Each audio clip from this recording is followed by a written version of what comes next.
Welcome to Bingewatchpodcast.com, where we, just like you, love to find a show on Netflix, Hulu, Amazon, iTunes, or wherever, and watch it as fast as we can.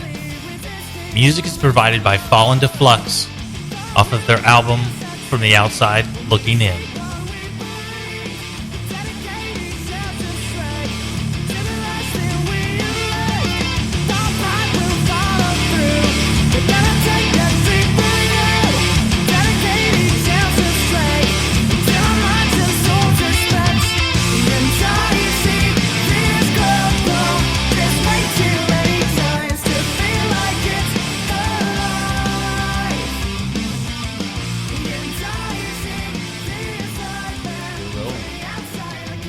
So welcome to the second series of the Bingewatchpodcast.com podcast. It's a little redundant.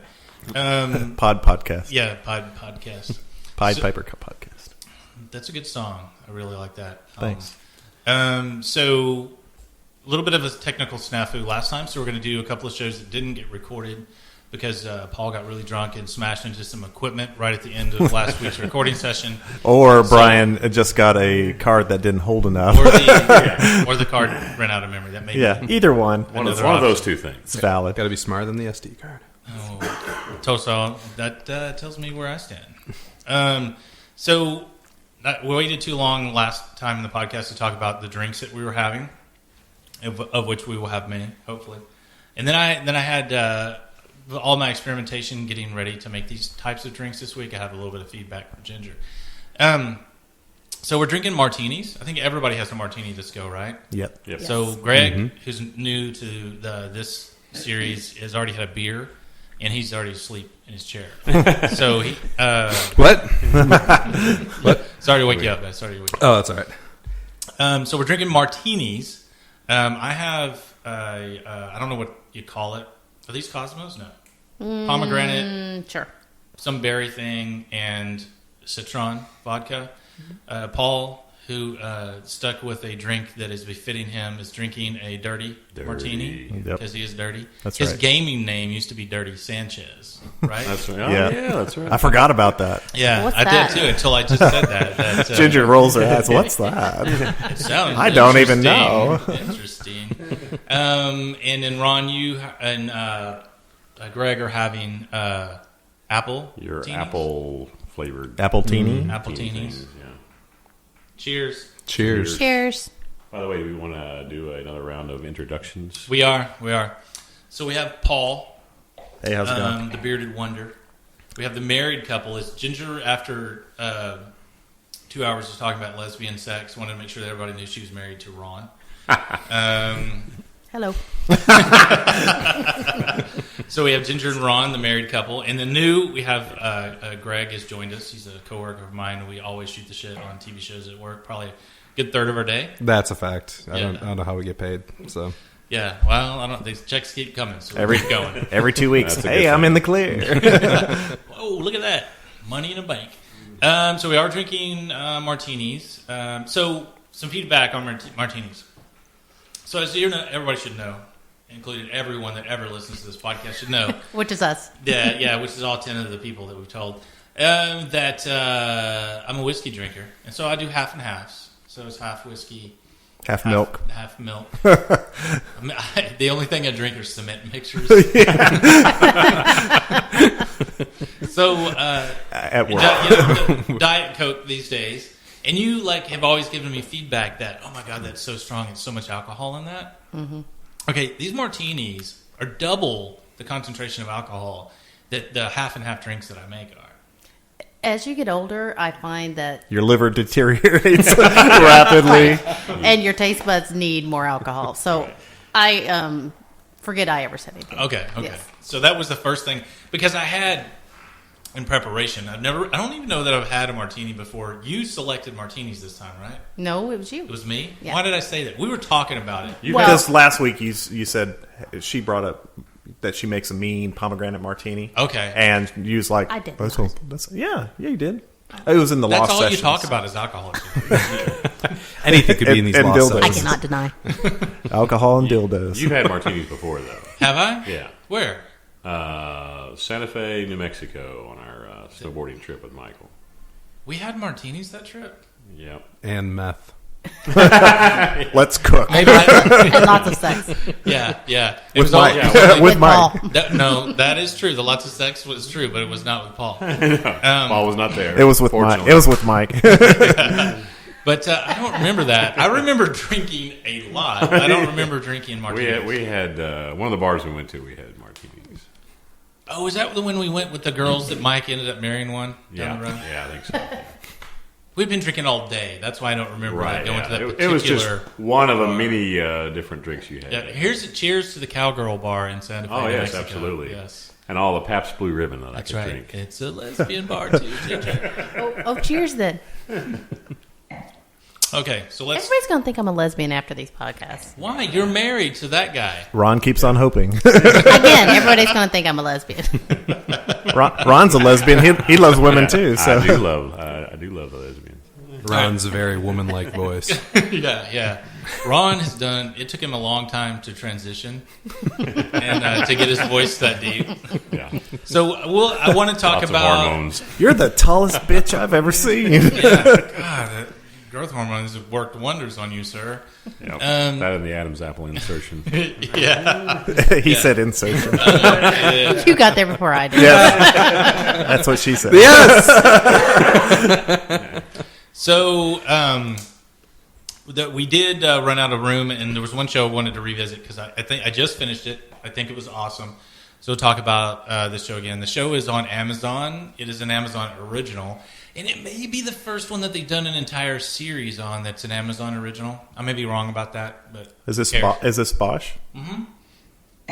So again, it stars, and I have this pulled up here, and he's Titus. I don't know how to pronounce his Welliver, whatever the fuck this guy's name is. Titus Cornholio. I do like his first name's after a Shakespeare play, so that's okay. I'll cut him some slack. So he's an LA detective. He's a long-term LA detective. He's been on the force about 25 years.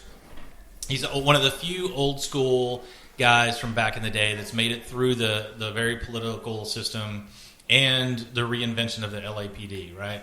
So, but he is obsessed with cases, and so that's why I'll talk a little bit about like why I'm so attracted to detective shows, but it's particular ones. So, if any of you guys, hands up. Can you hear the kids upstairs? Yeah. Is there anything we can do? Why are they yelling? Tell him to shut the hell up.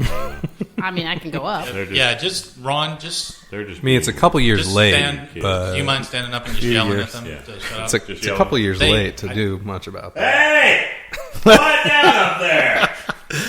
Because I really do have a no yelling rule in the house, and I don't know what they're doing, but Do you need to go? I'll go take care of it. Do you You need to guys go keep break up. a switch off the tree? Did you just get the switch out? and when you go up, tell the girls that they know that they are not supposed to be yelling like any day.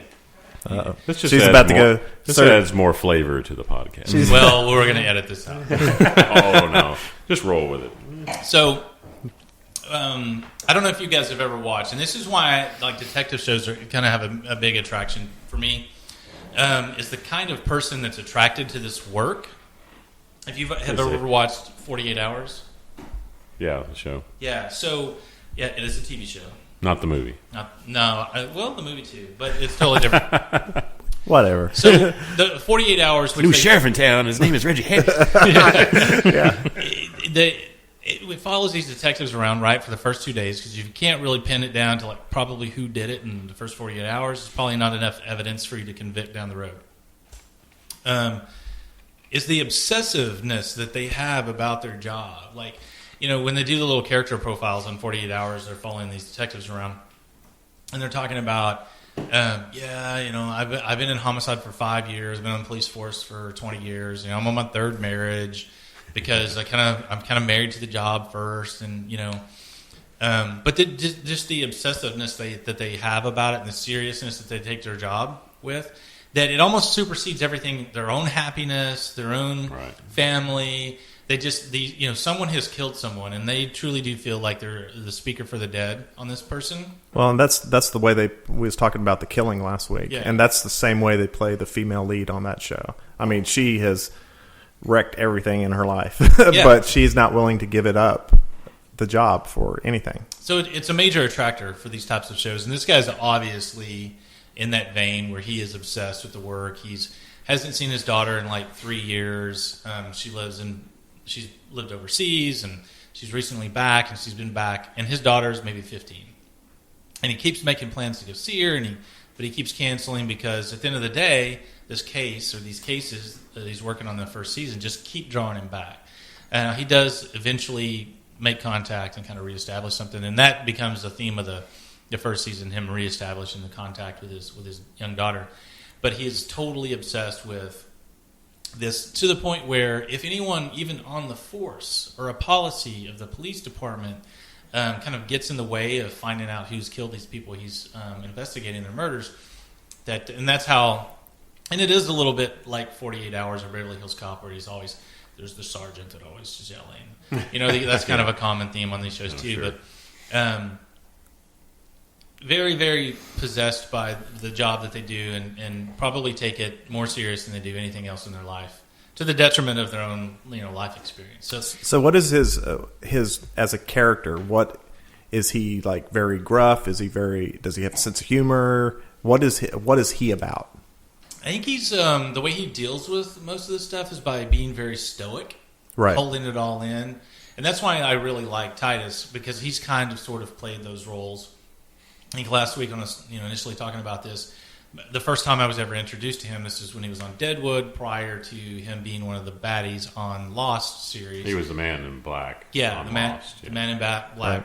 Of the two. He was Johnny Cash. Jacob's brother, whatever, half brother. Yeah, and I don't remember what his character name was on there, Yeah, I but don't know if he had a name. he John probably did. Jacob Jingleheimer Schmidt. His name was I Morgan. love that song. So, he's very stoic about it, but he's still boiling underneath. And this, I think, Titus does a really good job in these type of roles, where he's just kind of getting through life, getting through his day. But if he's ever poked, he has so much pent up anger and frustration that you, in very short order, realize that you have effed with the wrong guy. And the first piece of dialogue that I can remember one of his characters talking in Deadwood was with Swearingen. He walks into Swearingen's bar on Deadwood, and Swearingen starts going at him. And Swearingen is the baddie of Deadwood, King Baddie of all the bad guys on that show. One of the very, very principal characters. Yeah, he says something to Titus's character, and Titus just turns around and goes, "Did you just motherfuck me?" And it gets like to the point, like it's instantly, if something just doesn't diffuse the situation, somebody's going to die. Right. So Bosch, the Bosch character, is very much like this, very much in that same vein, and very focused. Now that is all back tied in with a good storytelling. There's a decent cast of characters around it, and I like the rest of the cast of the show pretty much, but it's definitely focused in on him. Now, you said they have one season out there? Is Yeah, that right? one season. I think they just dumped the whole season, just like Netflix has started doing with all their Right. original stuff. House of Cards, stuff Yeah, like that. and the new House of Cards drops here in like a week or two, I think. Yeah, I think it's Yeah. next. I think it's on Friday. Yeah, that'd be nice. I'm excited. What's her name? The lead actress in that? Princess Bride? Yeah, Robin Wright. Robin Wright. Robin Wright. Not Robin Penwright. No, No, no just longer Robin Robin Wright. Wright. Nor Penn. Robin She's- Thicke. She's dropped. Right. Or Alan Thicke. Or Robin Eggs. It's good. It's not Robin Thicke, based on what I'm about Robin to say. Eggs. I'll So teach your when grandmother to suck eggs. Oh, So when I was in college, Robin Wright was on Santa Barbara, the soap opera, and when we would come back to the frat house. and you would jerk off to her every day. Yes, still do, by the way. She's aged well. Oh my God, she's still really has. such a Like a beautiful woman. fine wine. But we would all drink beer at 3:30. I think is when it came on. When Santa Barbara came on. It was their whole premise of Santa Barbara was just a lot of beautiful women and really bad storytelling, but it was okay. That every soap opera. We overlooked all the bad storytelling. So that was all Because good. back then, your options in television were very few. Oh, it was Yeah. horrible. Now, Bosch seems to be similar to you. You seem to be one that's into the BBC shows, a lot of the detective shows. You like those badass type of characters. Now, Bosch compared to Luther, for those who've maybe seen the BBC shows, how would you put Bosch in comparison with Luther? Well, I think Luther is a much more intellectual approach to his role, to the character of Luther, right? Where Luther is intellectual, like figured out, mental puzzle a little bit, a lot of bravery. He doesn't carry a gun because detectives in London, I don't think the entire country of England, I don't think detectives are ever armed. I think that's changed in the past like 5 years. So Yeah.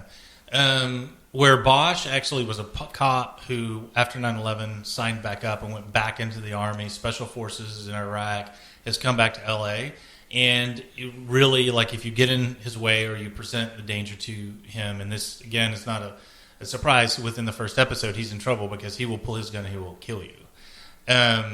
Where Luther is a very, like, hey, let's talk about this. Does it make sense what you're doing? I get it. I'm a cop. You're a criminal. You've been caught. And it's very much like a talk you back out of what you're doing and take you to jail kind of thing. Back to sanity. Yeah. And obviously, Luther, if you've seen it, Yep. I think you have, Luther gets into a lot of trouble that if he had a gun, he could have got himself out of it a little bit easier than the situationally he did. But you think there'd be a learning lesson in there? yeah, Oh, and we've had plenty of conversations about that at work with Luther. I'm not going to hightail your entire conversation here No, on, that's fine. on Bosch. Well, yeah, Greg definitely has a Luther thing where he's just like, why does he always get himself into that situation? Because the writers keep putting me in it. It just The kills writers. me. It's like, why is he put in this situation where he can't do something, and then all of a sudden it's just like, oh, the storyline is going to hightail it off to this direction. I feel like Luther is one of those shows that the writing on it, with how cool of a character it is and how much depth he has to his personality, I just felt like Luther was going to be one of those shows that really just I could sink my teeth in. And I don't know, there was something about the storyline that would always piss me off, and I would just lay all of my thoughts on Brian the next day at work, like, why does he keep doing this? Why does he keep getting himself into trouble? He should not want to go hang out with that hooker, but he keeps doing it, whatever it might be. Well, see, and that's where you get into He's smart but stupid. well, and you think about what the hook of the show is, and you think about the subtext of that. Maybe that's how he gets his Joneses. You know, it's that maybe he could get a gun, but he knows he knows he can talk his way. Maybe that's part of the thrill of it. Well, and a lot of you're used to what you're used to, right? So he probably is used to dysfunction, and if he's not in that scenario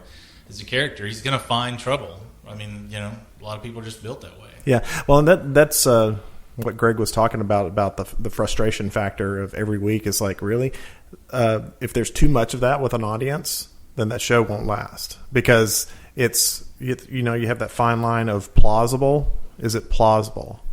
And it's like, come on. That's what I always tell my lawyer. Is it plausible that I did this? I killed that guy 5 years ago, and you're telling me you just found the body?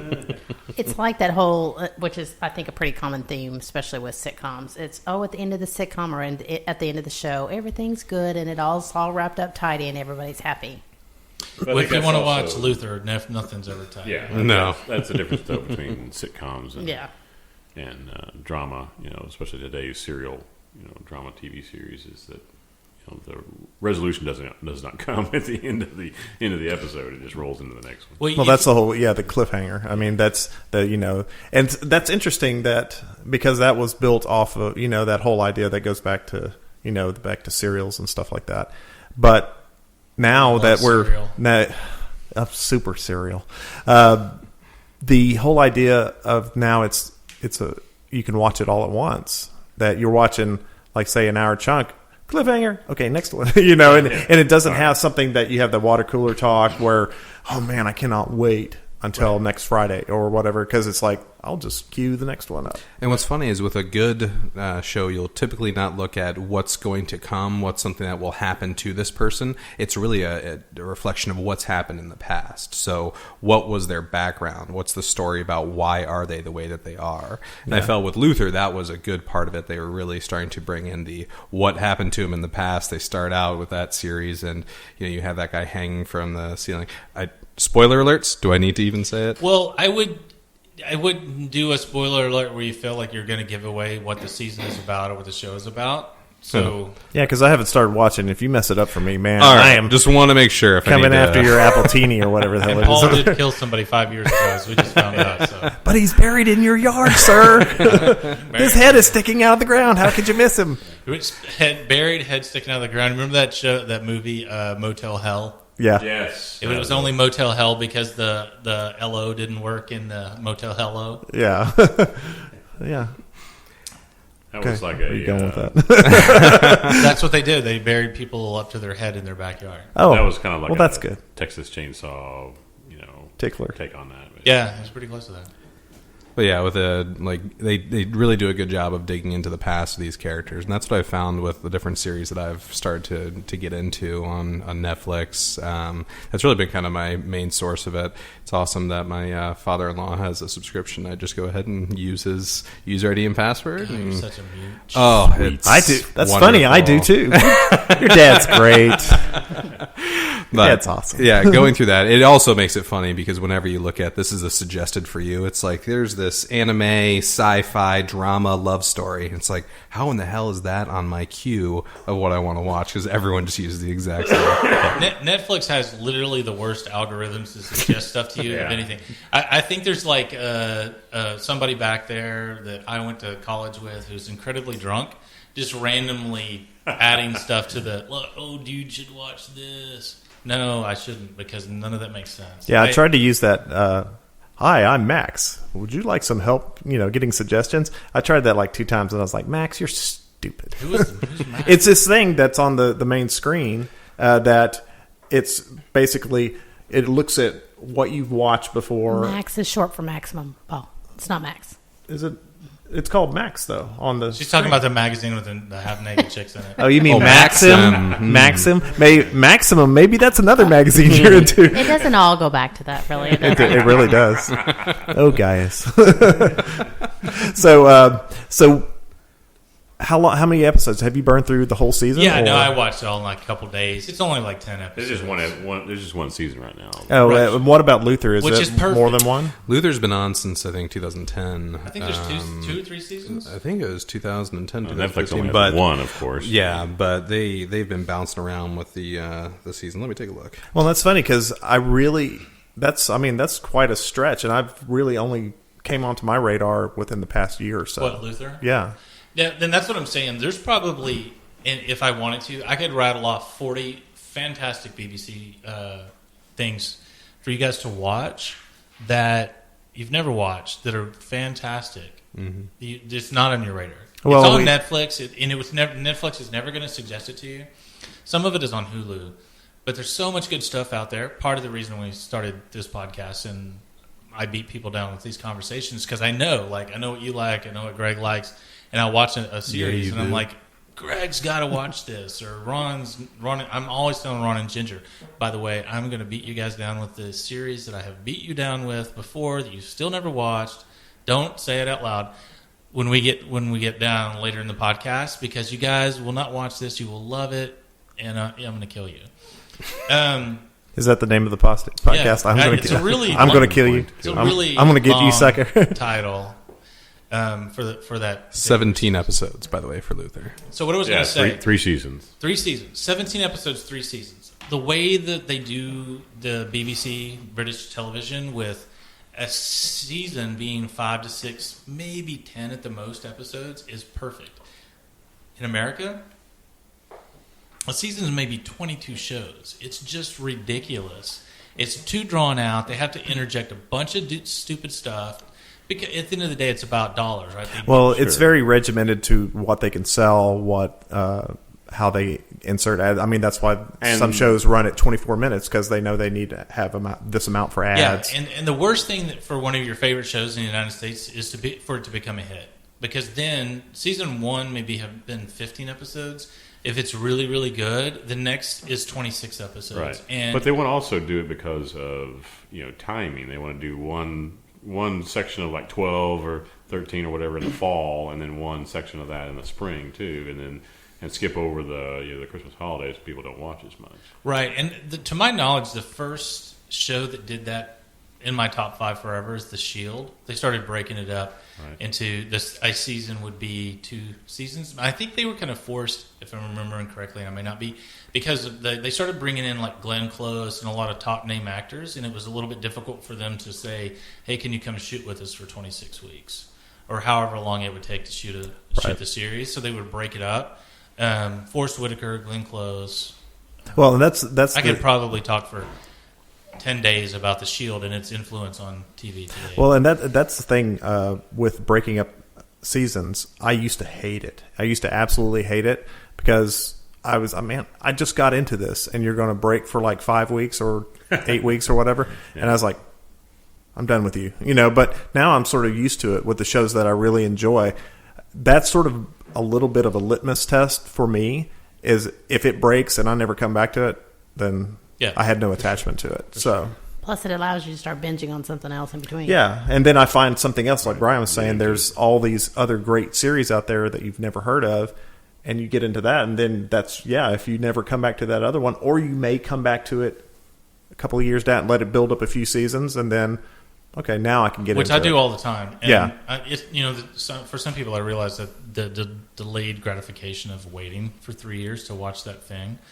I'm right there with you, Ginger. I've literally been waiting for everybody else to finish their drink, and because Greg was asleep for so long, he's just powering. Dirty Sanchez. Damn. Slow and steady wins the race. Am I right? There it is. Paul's got like 2/3. FYI, the race winner gets to sleep with Paul tonight. So.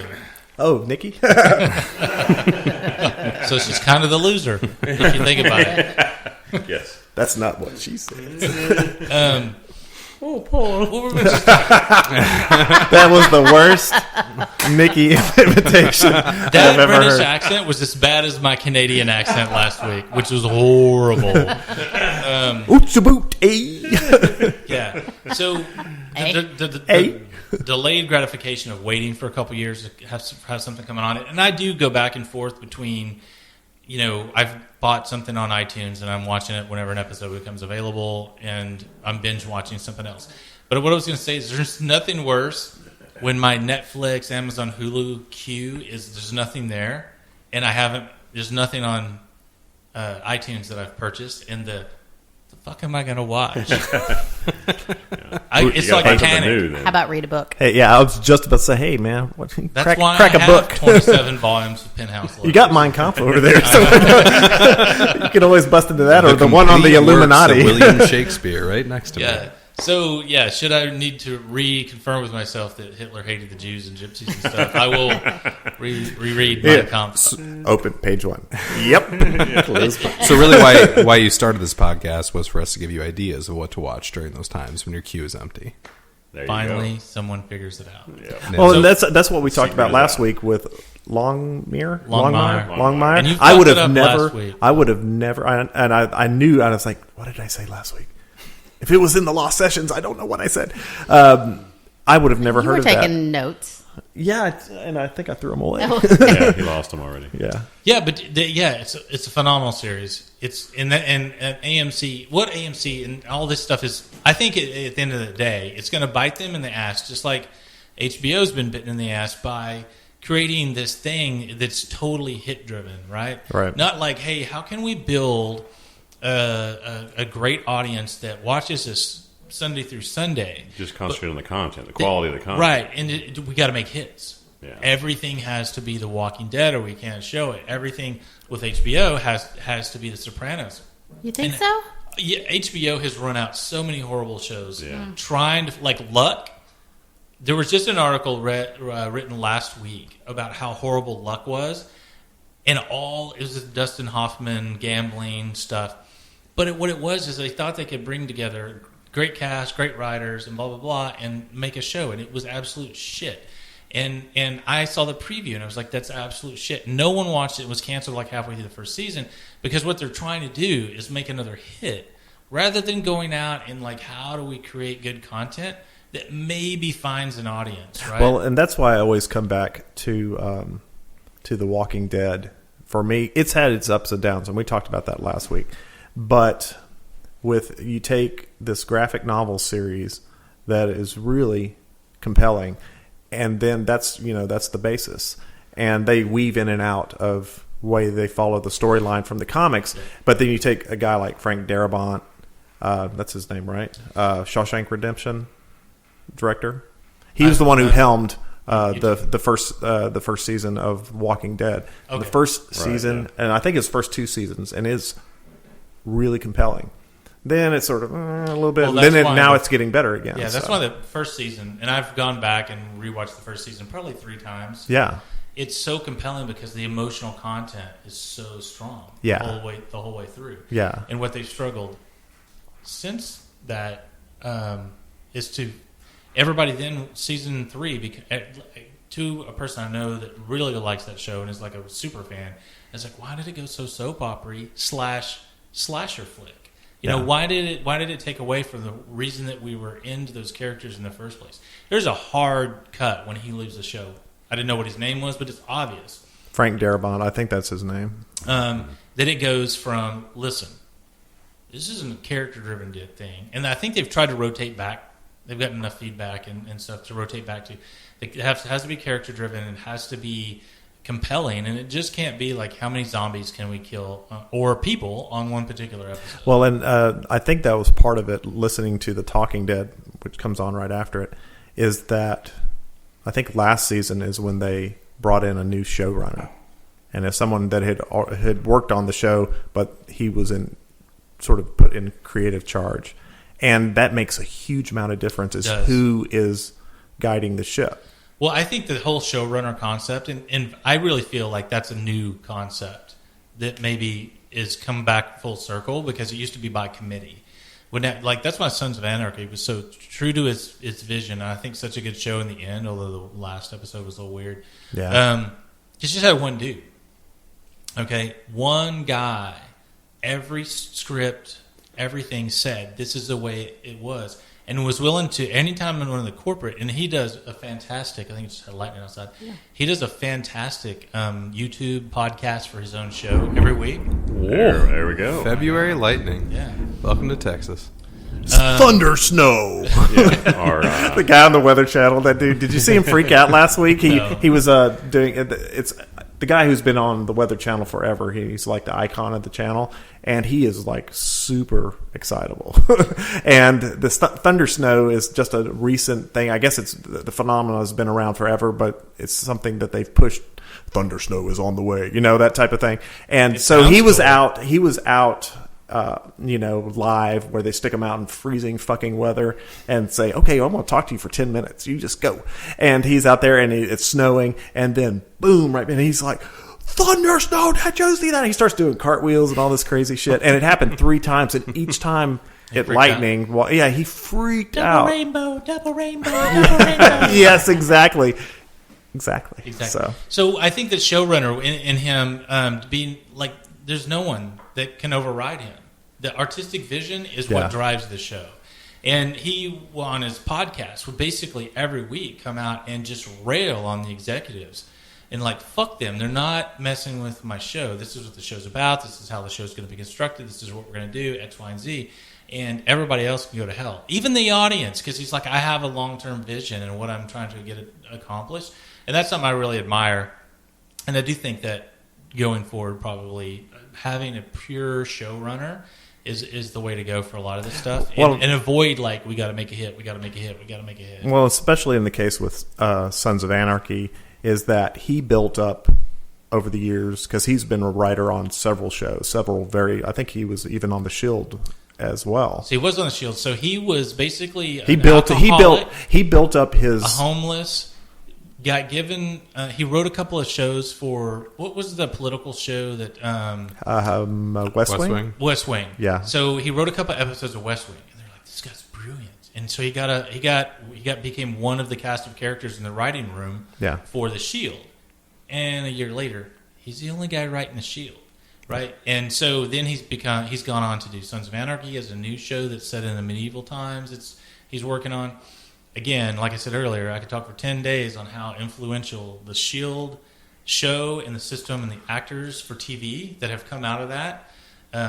Well, he built up, and then that's to go back to what you were saying about a strong showrunner, is that he built up the creative capital and the political capital, because it's a political system in Hollywood and in TV and had film. the balls to stand behind and and he is like hard as nails. And so it's hard, when you have a very forceful personality that brings success. If you're a jerk but you're successful, people will let you be a jerk. Not me personally, right? Maybe. But he brings, as soon as he, it depends on if he stumbles, when the wolves come out, and that happens in Hollywood. So, right. All right. So is it drink 30? Half past. Indeed. All right. Indeed, sir. so how long did we run that? That's about 35 minutes. That's not bad. Okay, There it cool. is.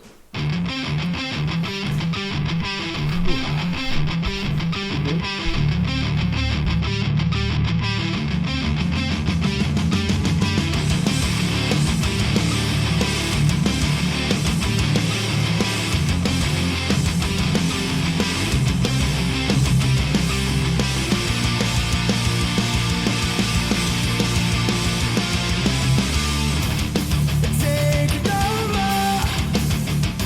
Don't you know that we've been hiding in these shells for much too long? What's in store for this industry so quietly resisting all its flaws? Thought we will succeed. We'll make the same one we believe. Dedicating ourselves straight to the last thing we erase. Our pride will follow through. We better take that dream for you. Dedicating ourselves straight until our minds and souls respect. The entire scene is global. Just way too many times to feel like it's alive. The entire scene is like that. From the outside looking in, a struggle to survive. There must be more to life.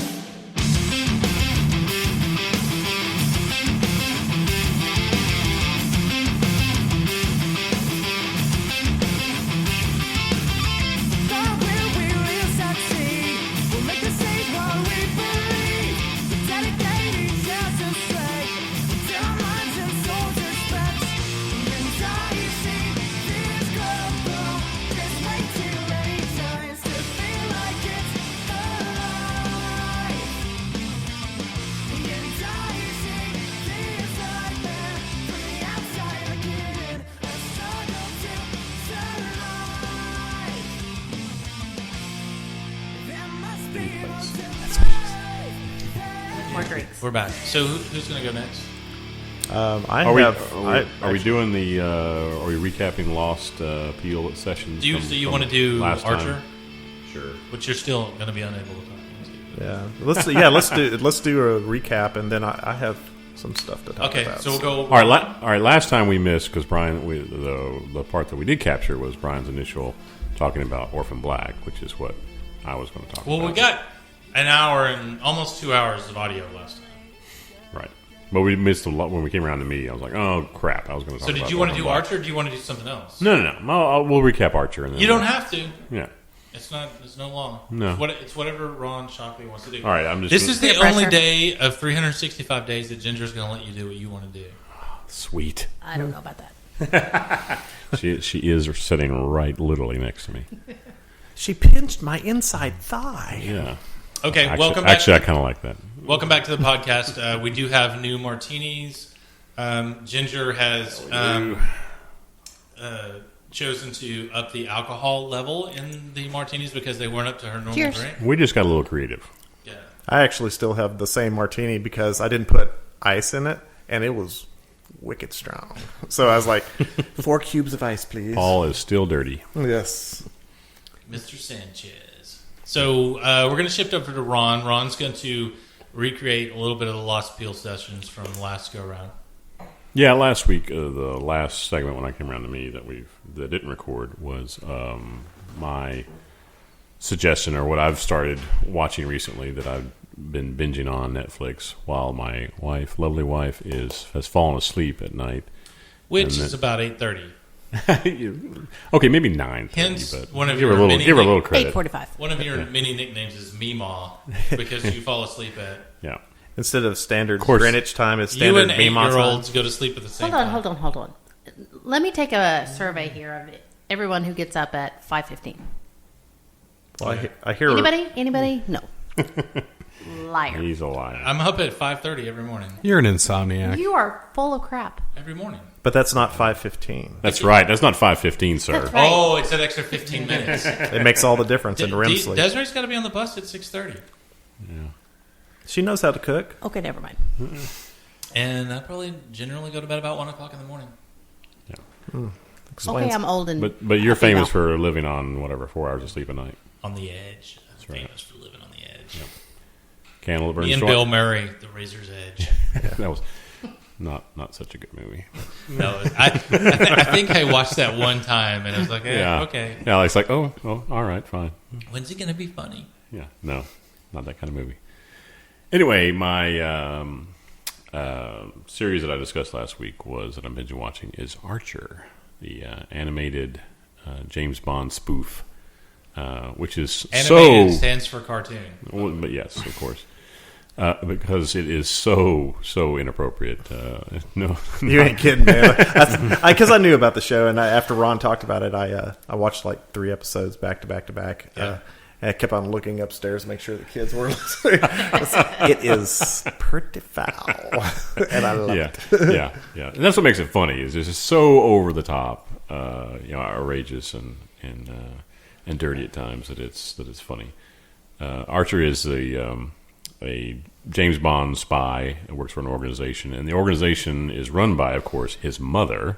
So there's the built-in, As all spy organizations are. right? There's the built-in mommy issues right there, And like one of the episodes you watched, like in the second episode, I think first or second episode is when his mom is cutting him his expense account is run up too high, and Yeah, and Ron didn't mention that Archer is a complete idiot. right, yeah, he's not Maxwell Smart idiot, but he's very self-centered. He's like super good at weapons, things, and he's a good spy, but he's just really dumb. Also. So it's like an idiot savant killer. Right, basically, yeah. And so he's that, and then of course he has the whole spy organization. Everybody from the HR director there at the and it's funny now too. The spy agency is called ISIS. I noticed that. ISIS. I noticed that, and because the first episode they had that control room, the ISIS. I was like, no wonder they keep calling it ISIL on the political scene. It's Right. like, we can't call it. They don't want to ISIS. offend the makers of Archer. Right, yeah. Well, it's a Can't be associated with Archer. Copyright That's a dumb show. infringement. You owe me $5 every time you say ISIS, ISIS, ISIS. We're Right. talking about Egypt. We can say that. So Fox News and MBNC or whatever the other stupid news shows are like $10,000 a day in debt to the Archer. Yeah, it's like, jeez. But Archer's funny because he bungles his way through everything, and it's all about. He's such a narcissist. It's all about him, and if nobody's paying attention to him, or it's not about him, then it's messed up, or he's whining and complaining about it. And then the agency, the HR director is so inappropriate, and of course it's funny because my wife is in HR. Is that she's this kind of sex crazed. Your wife? HR woman. Well, no. But No wonder she drinks so much. Just HR in general. right, just HR in general. Cheers. The callback. And then his one of his ex-girlfriends is one of the other agents, who's played by Aisha Tyler. She does the voice of her. And the character, if you look at her, she's very modeled after her, which is funny. Archer's mom reminds me of the mom on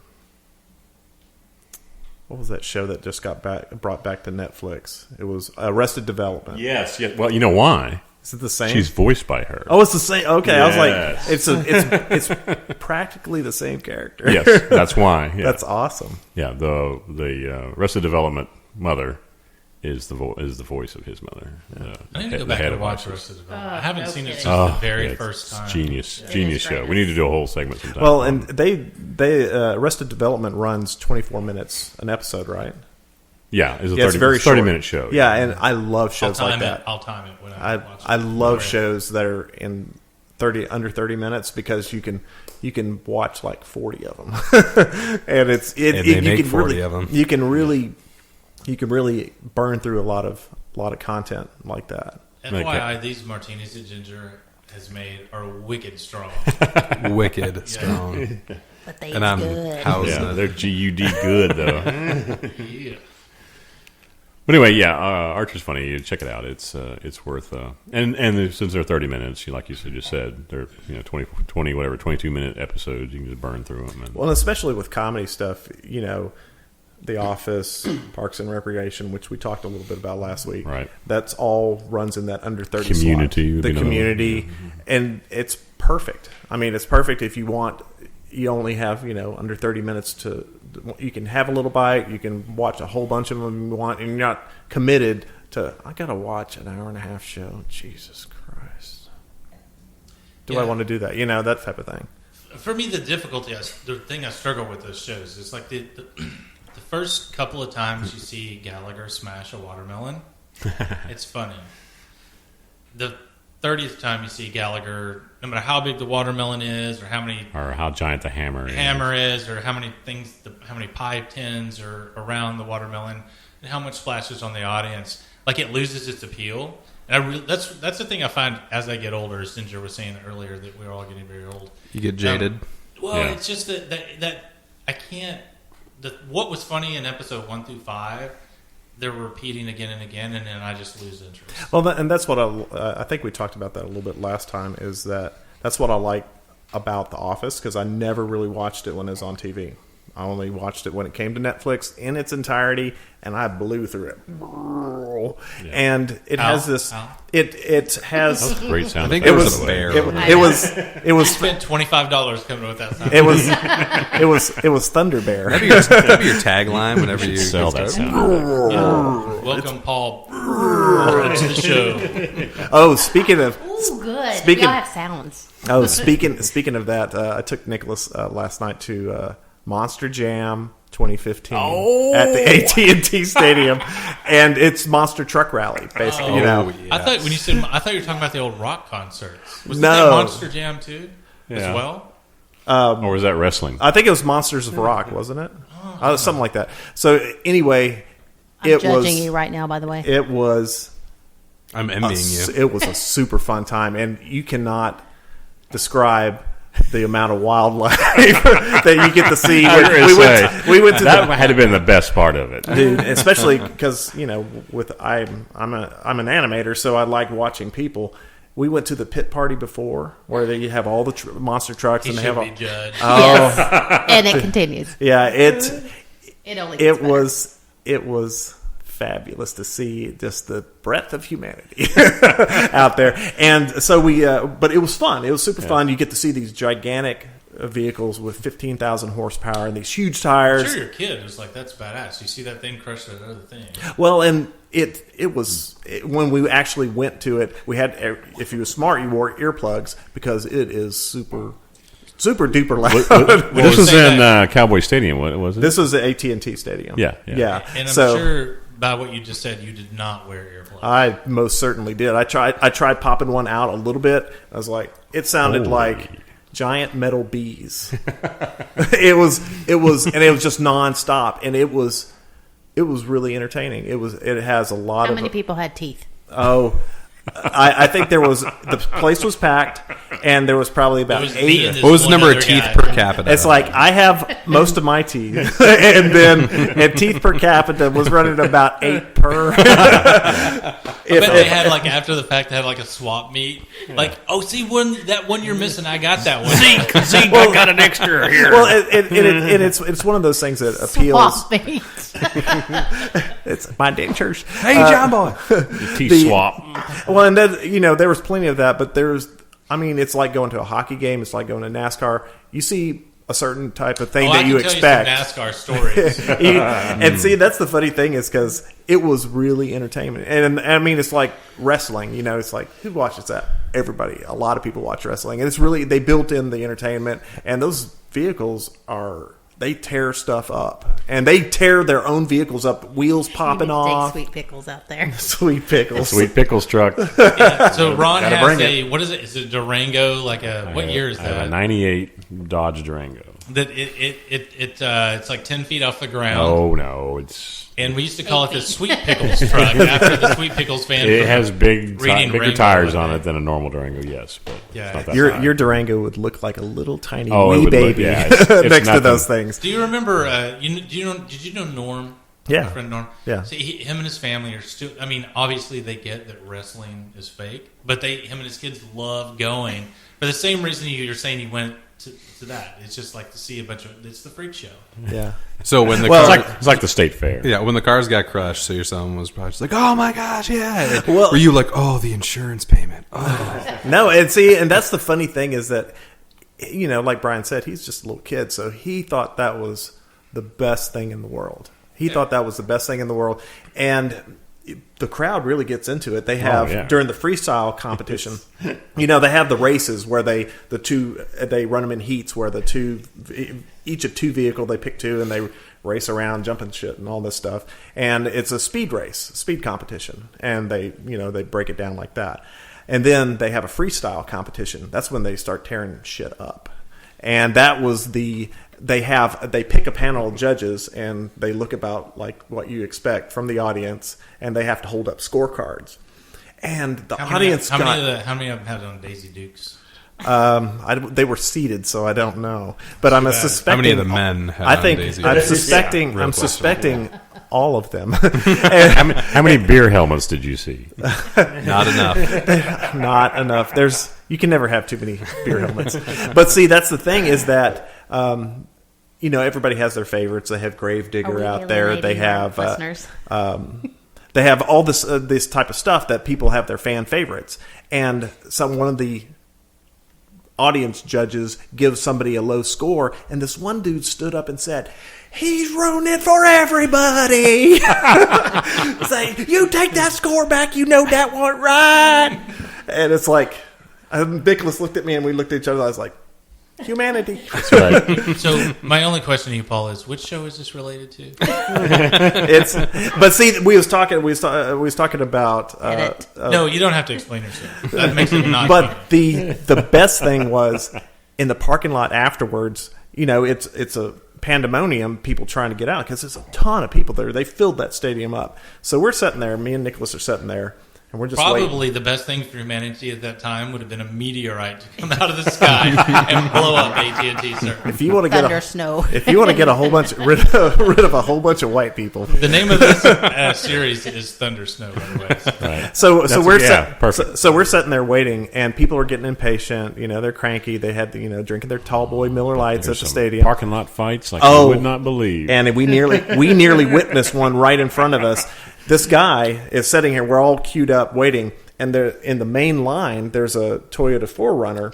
And By the way, the only guy I hate worse than that guy is this guy. yeah. So anyway, he wasn't going to let this guy in front of him zipper in. And the guy right over here to our right, he's sitting here. He looks like he's in his mid-50s smoking a cigarette. And I happen to be looking right at him because we're just sitting there. And he sees this guy not going to let this other dude in. And he said, "Oh, no, you fucking don't." And he spiked that cigarette out of his car window. And he hopped up out of his vehicle and stormed over to this dude in this pickup. And he said, "You're going to let that motherfucker in." And the guy said, "You're not my father, sir. Why don't you get back in your car? I'll kick your ass."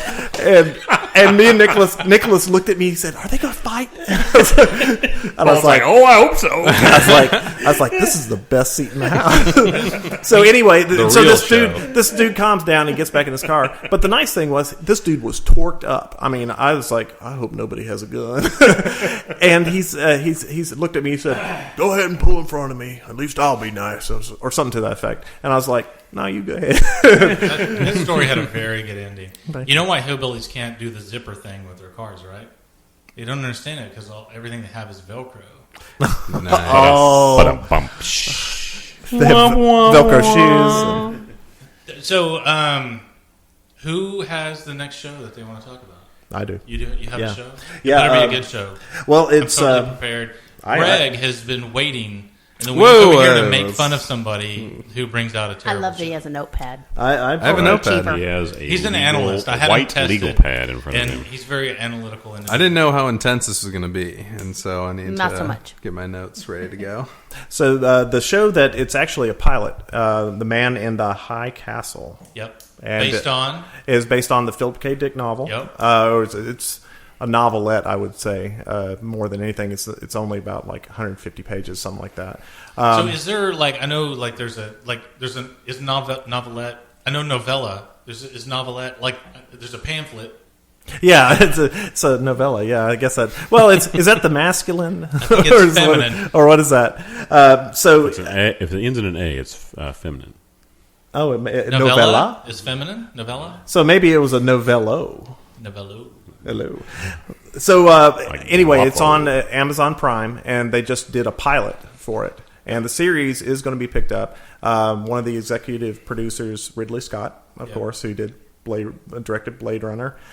So he, which is based off of another Philip K. Dick property, Do Androids Dream of Electric Sheep? And it was really, I really enjoyed it. I mean, it's a pilot, so they started in the middle of the action. And, I'd read the story a while back, the original story a while back, and there's a lot of internal sort of dialogue that goes on with the characters as well as external. But they sort of have parsed it into making it, worthy of a series. And I did some research online. They had talked about it being a miniseries, like a 4-episode miniseries. And I don't know if that's changed or not. I don't know if anybody's heard if it's... Because it's going to be picked up sometime this year as a full series. They announced, yeah, and I've seen it too. They announced last week that it's gotten picked up. That, and I can't remember the other title. So they did. So let's take a step back if we can. So what Amazon has done is they've launched. That was very businesslike, by the way. Can we Yeah. let's take a step back. And Greg's going to write down all of our action items when we're done. Got it, guys. Yeah, I got notes for the meeting. Don't Good worry. thing. Good thing. Be sure to include the word paradigm somewhere. Yeah, Paradigm and Paradime. Paradigm. no Paradigm. Paradigm. Pair of dimes. Got it. Got it. Is that I'll like put this on the whiteboard later. It's fine. Okay. Yeah, take a picture. What we always do in our meetings is take a picture of the whiteboard, Right. and then somebody goes back to their desk. Right. So Jesus. what Amazon did is they basically went out and made 10 pilots. And I want to say, like, of the pilots that they made, I did watch Man in the High Castle. It was probably in the middle of the road for me. There was a couple others that I really wish they would have picked up. right? But I think it's a cool concept. And every one of these had, like, big-name executive producers and Yes. directors and writers based on some high-concept stuff. And I'm kind of working my way through those 10. Right. I think Man in the High Castle was maybe the third or fourth one I watched. Right. So I'm a big fan, and for the premise, it's an alternative history. If Germany and Japan would have won World War II, Right. And they split up the United States, and it's 20 years.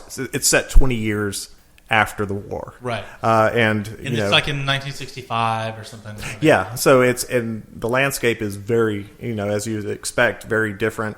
It's, the look of it. I know that they do, like you said, they did these pilots. They're like test balloons. They're testing the waters to see what kind of feedback. Apparently, it tested, and it was really well received on the pilot. So, because Brian was talking about, they had ordered, Amazon ordered 5 original series, including Man in the High Castle, Mad Dogs, and some others.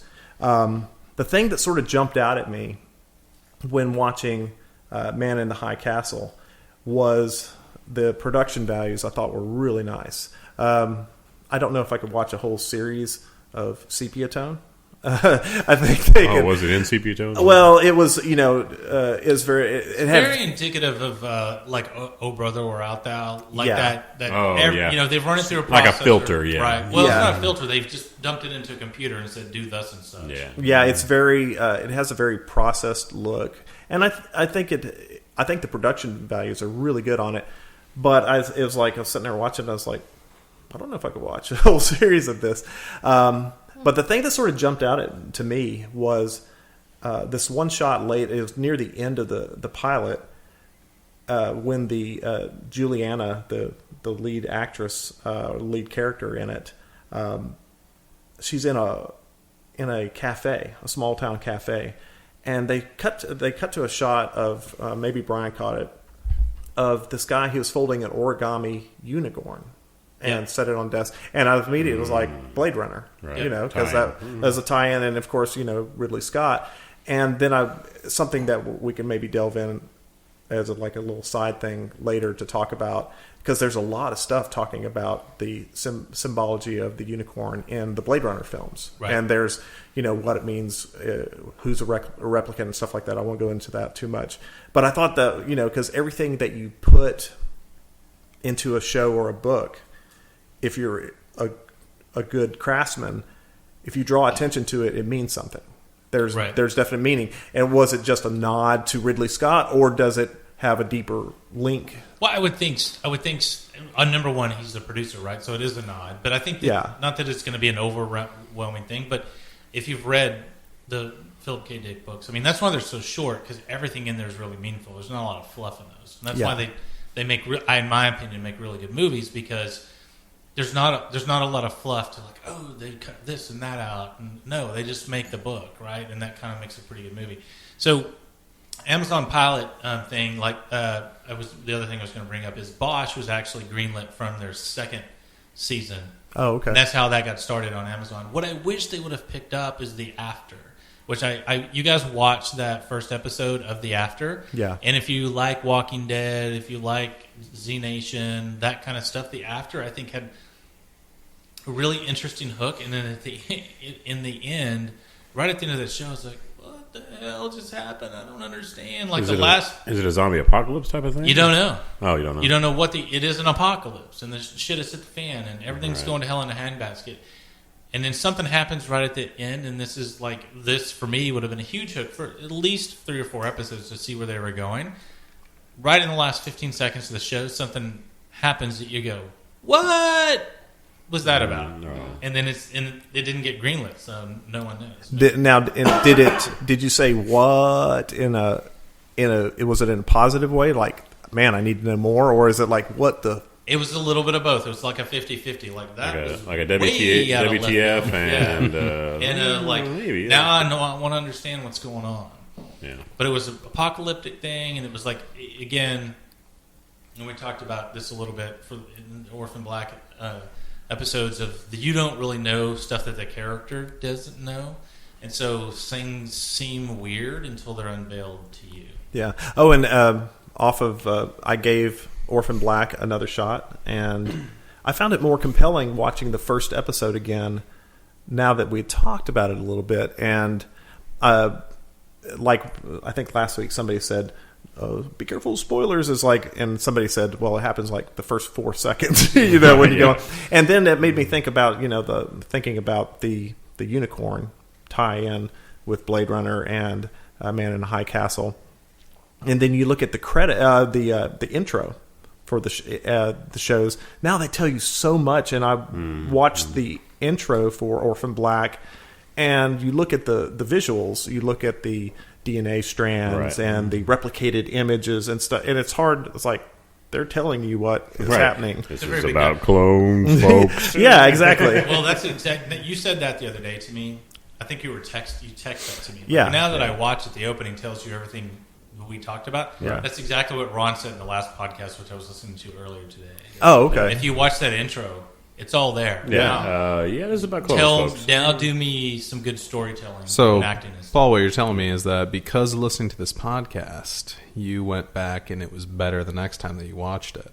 Well, just from Exactly. recording it, because when Brian's not busy losing some of our audio. Which is about 50% These are going to of my time. be these files will be in infamy. Yeah, but that lost files. because I did notate a lot of these shows like Bosch that we talked about last time, and it's stuff did like I make a mentioned list. in the last set.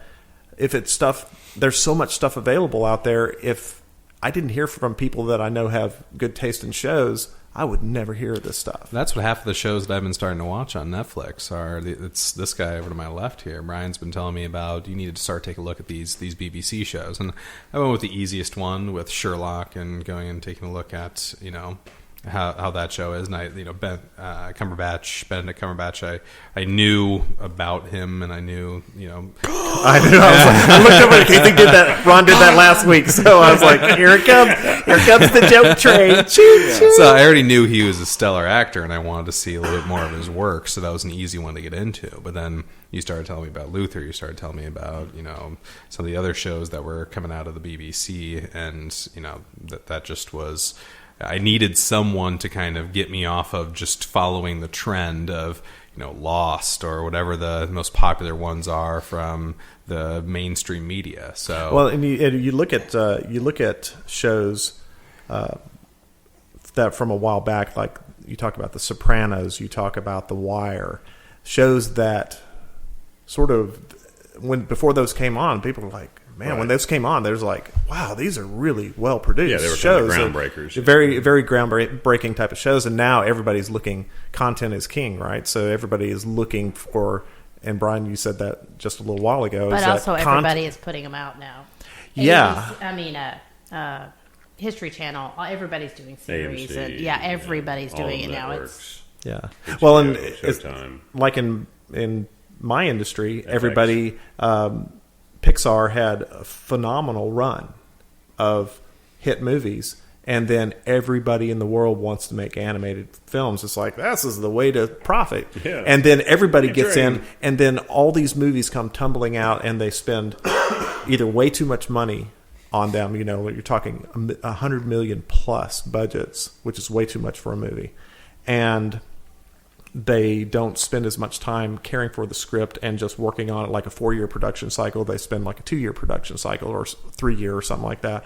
And 8 days is to write it, and then they got to start Yeah, everything else immediately. well, and that's the whole thing is that seems a little top heavy. I think you're going to see the same thing like what Ginger was talking about, is that everybody's getting into the game, and you could have a whole bunch of good shows, and everybody will miss it, and they may only catch it on Hulu or Netflix or stuff years down the road. So all these companies and corporations are investing so much capital in shows that they may not get a return on, and that will stop once it bites them in the ass. If they can't realize, it's like a long tail effect. If they can't realize their profit from it quickly enough, they won't do it anymore. Yeah, and that's why I feel like right now is kind of the golden age of episodic TV. Yeah. Because you did have all the proving shows happen, that, and now you've still got a lot of the big ones. Like everybody wants to be the next Walking Dead, right? Right. That Netflix has spent a ton of money, and I can't remember the amount of money that they spent $5 billion on Marco Polo alone. Oh, not on that alone, but they're it's a investing ton of now. money. Marco Polo, which is a really good show. Genghis Khan, it's his descendants. It's the Mongolian Empire. Do a couple of hours on that. But it's kind of the golden age where there's all this really good stuff being put out, and Right. to establish like who's going to rule the roost. And I think that your early people in, like always, like whoever talks about like, oh, have you seen What's Its Nuts on HBO anymore? Because all the other good stuff is kind of rotated away from that.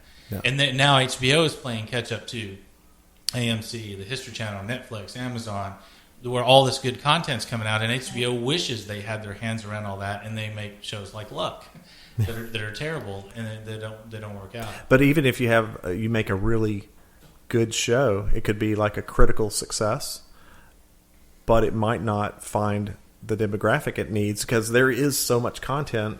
People are like, Which I hope that continues to happen. So, like Longmire and shows like that can be picked up. I admire it. Longmire and shows that like AMC isn't willing to back because it's not the next Walking Dead. Yeah. And Netflix can come in. Like with The Killing, Netflix came in and finished that off.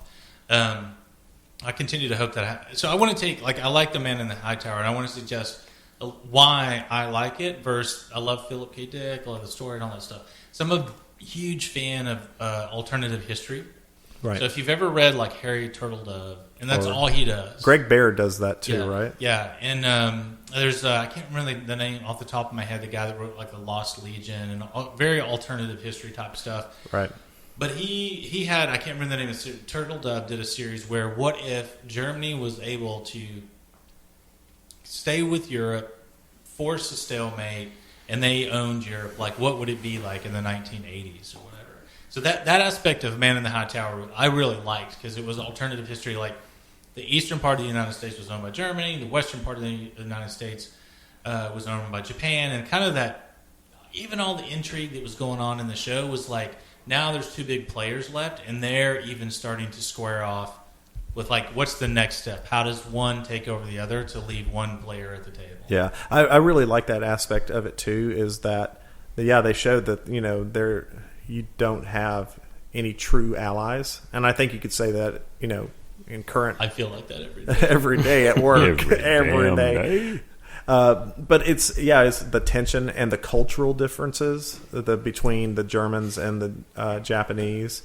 I thought it was really interesting for a pilot. It'd be interesting how long they can take it. With audiences, something for me would be, how long can Americans watch a show where the Americans lost? Right, But there's right. the whole aspect of that they talked about. They gave hints of, like this is reverse of what happened in actual history. So they talked about the landing at Virginia Beach as opposed to D-Day in Normandy. That there's this, the American roots for the underdog and the beginnings of the American underground. Yeah, like the French Resistance or something along those lines. And that's compelling. That's pretty compelling. But is it just going to be? Have you heard if it's just going to be a miniseries? I think four episodes is what I think the speculation is about. I don't know that they've specifically said we're going to do this and such. Yeah, because I read something from, I think it was like 2013, that they were talking specifically 4-episode miniseries, but there's that want to create content. So will they try to stretch it beyond the boundaries of what it really can sustain, or what? Yeah. Go ahead. Oh, I was going to say, and Paul, you're in the video game industry, so you know, with the idea behind how would the American public take it if America was kind of this oppressed, that another country had taken over us. Well, in a lot of video games, some of the recent ones that have come out, the Call of Duties, a lot of that is, Russia has come in and started to destroy some of these American cities. And it's this idea of the Red Dawn sort of idea. Exactly. Right? And how does the American, how do the soldiers and the country as a whole come together and unite? And so I don't know, I haven't seen this particular show that you guys are mentioning right now, but how does it follow along that plot line? Is it more of a trying to get the American people to back and get some sort of buy-in from the American people of this is what we would do in the event that Germany would take over us? Well, and that was sort of I don't think it's too spoilery, but we're talking about there's an underground resistance movement, and if they have something in their hands, I'll say, that could stir up some foment amongst the masses that are being oppressed right now. So that's as far as I'll say about it. And that's and it's just a pilot, so that's really, they just hint at sort of the beginnings of threads for a lot of things. So FY, stirring up foment is like one of my hobbies. Is that like a certificate degree, or can you get that online? He's got a medal. It only takes a couple of years of heavy drinking. Blue ribbon, It just everything just says online that it's been picked up for a season. Okay, Air so quotes. they're non-committal. If it's hugely successful, like 8 to you can 10 guarantee it will be picked up for it will 22 go. seasons, But, 22 episodes. But that's the funny thing. I was reading in some of the articles I was reading after I watched it. They're working. One of the executive producers is, I believe, the trust foundation that handles Philip K. Dick's stuff is called Electric Shepherd, Right. and they have an executive producer that is working very closely with Ridley Scott and and the creative team for this project. So the foundation that handles his material is very closely involved. Yeah, well, they don't want to. What's the Arnold Schwarzenegger flick? Terminator. No, Throw Mama from the Train? No, that's the wrong. That's Eraser. Kindergarten Cop. the one that's Oh, based. going The one that's based on the it's Philip not a K. Dick, tuba. Philip Dick book. They remade it. Yeah. Oh, no, what's the one? Total where he Recall. raced- yeah. Total Recall. Total Recall. Yeah. That's what they want to avoid because that movie was shit with Arnold Schwarzenegger and Susan Sarandon. That's a classic. It's How a- Sharon dare you. Stone. It's Sharon actually. Stone. I was going to say it. You know, you may Not call it Susan shit, but Sarandon. damn, there's a Shame ton on of you. people. I know there's a that lot love of people that like movie. it. The difference between the what the material was used to make and made a phenomenal movie, Blade Runner, and a total shit movie, Total Recall. Now, even the remake was way too actioned up because you got to do that for the most part today. If you're not going to go to TV, shit has to blow up every 5 minutes. Right. Or no one's gotta the be Michael Bay Michael school. Bay isms. Yeah. Well, it's because that's why all the American cinema today that gets released to the movies it's a bunch of blowing up shit because they don't make movies for the American audience. Like if it happens to do okay in the United States, that's all We're well looking and for good. the worldwide market. Worldwide in India, Japan, Europe, they want to see American movies that shit blows up. And- Every 5 seconds. yeah, so they spend $150 million blowing shit up, and it makes $200 million in the United States, but it makes $200 million in Europe, and $200 million Right. in China, and $200 million in India. It makes like 1.5 billion worldwide. right. So just the thing to do to make money is to crank out the shit, the Michael Bay stuff. Yeah. Well, and that's the interesting thing about looking about how Real Effects is trying to market their films. The first film that we did was Freebirds, and that got into the Is that Chinese. Freedom Rock, man. Like, We'll turn it up, man. It's a time traveling Thanksgiving turkey, basically. Yeah, but that got God, into I'm so sick of seeing that same premise in all the movies. turkeys again. But they was able, talking turkeys. No they was able to get that movie into the Chinese market, and the Chinese market is a tough nut for production companies to crack right now because it's communist state run, and they say they have a very heavy hand on what has access to their 3,500 theaters, Right. Or maybe it's just dumb. And it literally, Yeah. that's only like 10% of their population. yeah. The rest of it is still living like it's Rural. 1150. right. I mean, what will that market Farming. be worth, 100 years from now when it all like the cinema, they all have cinemas down When there. Well, they get and all- VHS, When they all finally. have Wi-Fi. And all these I'm watching time traveling turkeys on VHS. well, and all these production companies are eyeing how they can get in bed with the Chinese market and they have to make stuff that the state says this is okay, this is not okay, You can have no Yankee imperialism. Well, right? even Because it's- that's what killed the what did Mao call it, the soft bullet, the Western culture, Right. is what put the cracks in communist Russia, and that's a big part of it. Reagan liked to take full credit for it, but that's BS. It was the culture. So, and the Chinese thing, it's so weird, the stuff they find objectionable. Like, obviously, I play. Obviously, everyone that listens to this podcast, and that mean everybody in the room, knows that I play WoW, World of Warcraft, and they couldn't release that in China until they took all of the skeletons out of it. Like, there's a race, the Forsaken, that are undead, and they're half skeleton, half like flesh and stuff. But they couldn't release that in China until they fixed that, because in China it's like considered a horrible thing to see, like the bones and the half skeleton. dead and the skeleton and everything. So It's the a stuff cultural thing. it's yeah. really weird. Like y'all's new movies, did they even release that over there? Given that, it's not going to fly over there. No, too many dancing skeletons in that. For Well, sure. the Book of Life, and I didn't know. I always wonder. It's like, why couldn't we get into the Chinese theaters? And they never really talked about why our first movie got in there, but the second one didn't, and that explains it. Because like half the movie is dancing skeletons. Dancing skeletons. So it's a huge taboo, and like literally, like I think all.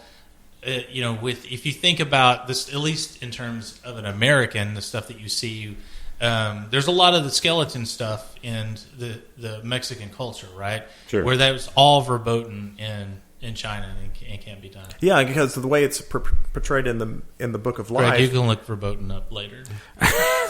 The way it's I got it. The skeletons, the Day of the Dead is part of Mexican culture, and it's a very positive thing. It means your family remembers you. It's a connection. It's a connection. Your shirt is pretty much exactly that. Yeah, and it's very look at that skull. He's grinning. He's that's happy. nice. Right, he's happy. Happy China. My ancestors Happy remember and me. dead. That's right. I mean, so does that mean that Walking Dead wouldn't go over very well? I don't know. can't I don't know imagine. what I would assume so. Man, that's interesting. I learned something. There you go. Learning experience on That's this podcast. the entire reason we're gathered here today is to learn stuff. So one of the Get inebriated. talking about Man in the High Castle, and there's others. I think there's 5 from that article. 5 that got picked up by Prime. What are the? Have you seen the rest of them? The ones that got I've picked seen up? a couple. Let me back up here real quick.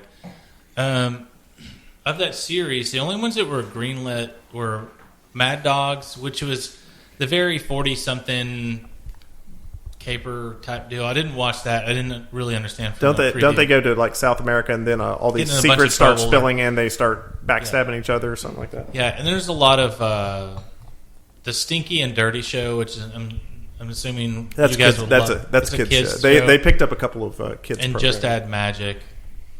The stuff that over the time period that they have picked up is Bosch, Transparent, Mozart in the Jungle, whatever that is, Alpha House, Betas. Transparent's that big one that just won a couple of awards, right? Yeah. Oh, that's the transvestite one. Yeah. Yeah, Big fan. With the dad from Arrested Development. Yeah, yeah, and he What is this called? Transparent. Transparent. I don't know about this. Yeah, it won a. Ginger just woke up. Are you guys talking about trannies? What? this sounds like this is in my wheelhouse. Yeah, that Lesbians, trannies, drinks, Yeah. thundership. I feel like snow. everybody's thunder really, shit. Is no. that what I heard? that comes after the show. It's on, I okay. think it's available on Netflix. I think I saw it. Just Thundership? It Or Transparent? Transparent Oh, okay. is Transparent. is Amazon Prime only. Is it? Yes. Yeah, it's Maybe one of that's their what I saw. originals. Yeah. I mean, I think it would be weird if they allowed Netflix to show it. I think that's probably where I get sometimes those two confused. Yeah. I get confused easily. I went to the monster truck. Yeah. It's all the moonshine that's made in old radiators that you've You know what's drank. funny, Paul, about that is Ginger and I was it last night before last? We were talking about, I told her, I said, hey, Monster Jams this weekend at Cowboy Stadium. And she's like, you couldn't pay me to go to that. You know My what? exact words You is know- there is no amount of money that you could give me to go to that. And I don't. Exactly. Every group has their things, basketball, football, whatever, smashing giant vehicles. But it was really entertaining. It was a well done I bet it production, was, yeah. and those kids absolutely loved Oh, for destruction. Nicholas, little boy, his It was- age. I'm giving you a pass only because you have a kid Yeah, And a boy. and you took him. yeah. And It it's was a boy. it was part of his his birthday present Yeah. stuff. So So, he's your beard. You can go to these events and say, man, Exactly. Nicholas loves this Hey. stuff. I hate it. Yeah, I got to take my kid to this. yeah, but I swear to God, I wish y'all would have seen that guy spike that cigarette last night in the parking lot. Oh, hell no. Man, he went from 0 to like 115 in like nothing. Awesome. Well, I'm out of a drink. We're at time, so let's take a break and make some more drinks. And for the second time, Paul is Or about, not. still Yeah, has yeah, more Paul, than or half not. of his drink there. Yeah. Man, I got to drive a you child. still- are you home. Yeah, well, okay, that is true. Come on. Might have to give you a work quota your if you don't skates on. finish your drink. Yeah, I got to drive a child home. I don't want to take lewds and get drunk. And there is only so much crack you can smoke. All right, we'll be right back.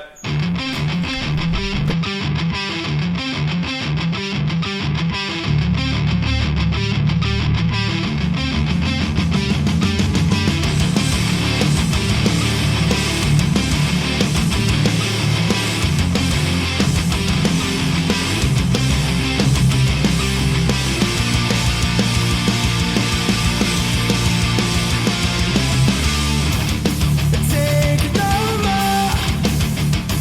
Don't you know that we've been hiding in big shells for much too long? What's in store for this industry so quietly resisting all its flaws? Thought we will succeed. We'll make the same one we believe. Dedicating ourselves straight to the last thing we erase. Our pride will follow through. They gotta take that deep breath. Dedicating ourselves straight until our minds and souls respect. And until you see this girl grow, there's way too many times to feel like it's alive. And until you see this like that from the outside looking in, I struggle to survive. There must be more to life.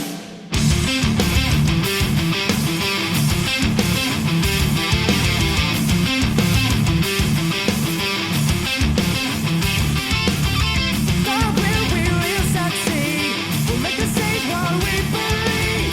Dedicating ourselves straight until our minds and souls respect. And until you see this girl grow, there's way too many times to feel like it's alive.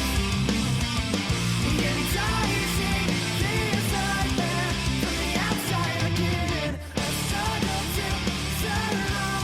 So glad it was expensive to go to that. It was like $64 for tickets for me and Nicholas, and then I dropped another $100 on buying stuff for him. I am about to like. And it was $4 to buy those fake buck teeth. I bought about $100 worth of those and just distributed them in the audience. I said, "Here, this is a fill-in." Here's $3.99 to get my teeth punched out. Here's 2 more teeth than you have, ma'am.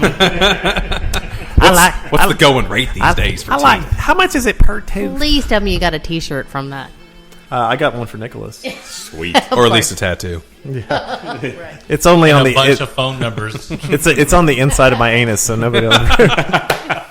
Yeah, his proctologist is like, so you're in the monster truck. You went to Monster Jam 7? Yeah, I went in for my prostate exam, and he said, "Who the hell is Sweet Pickles?" All right, so we're back, and we've had another round of libations. And Ginger, and I think you've upped the amplitude on these yet again.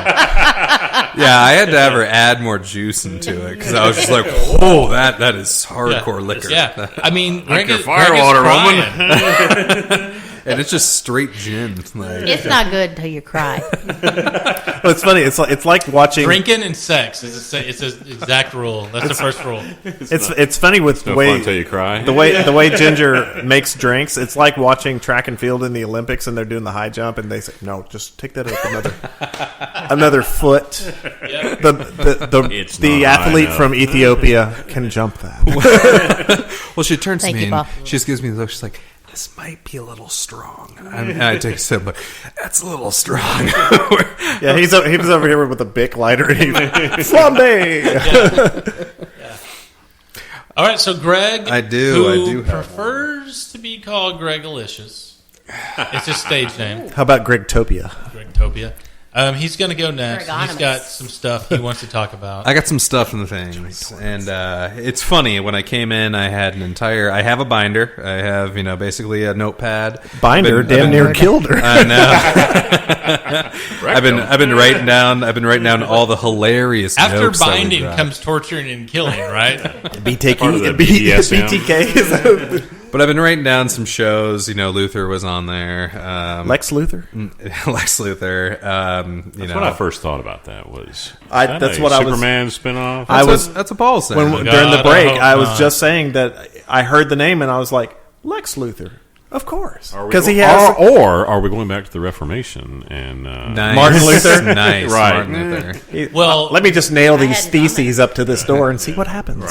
so Protestants. let me go ahead. I'm going to Google this because I don't want to say this without it being exact. What Martin Luther's first book was called. Martin Luther King Jr. Junior. 94 theses. He had a whole bunch of roads named after him, and it was magnificent. he got a little testy against the Jews there at the end. Well, no, I think it was his first one. But go, Greg, go. All right. So I wrote down a couple of different ones, and as we were going, I was thinking to myself, what's a show that I've been binge watched more than once? And all right, anyone here a Joss Whedon fan? Yes. Yeah, of course. Firefly. Hell Yep. yeah. That's where I'm going with this. So I think You're in a room full of Firefly oh, fans. excellent. That's my people. My people. Brown Brown- coats brown- around. brown coats unite. around. All right. It's So- in the Lost Record. Oh, it's in the Lost Records. We actually let's bring it We back did to talk life. about it last week. we talked. We didn't go into Firefly at all, but we realized last session that we recorded that it's been like over 10 years. Yeah, it was 2002, 2003. I had to look it up on here. Yeah. 2002, 2003. Since that, 12, 13 years. and you mentioned something about shows before their time, or at least before Netflix or any sort of program to pick them up. Sort of And groundbreaking. that is absolutely Firefly to the T. Yeah, Just I think I made that comment last session. I don't know if it was in part of the Lost sessions or not. That if Firefly was on today and stupid Fox canceled it, ugh.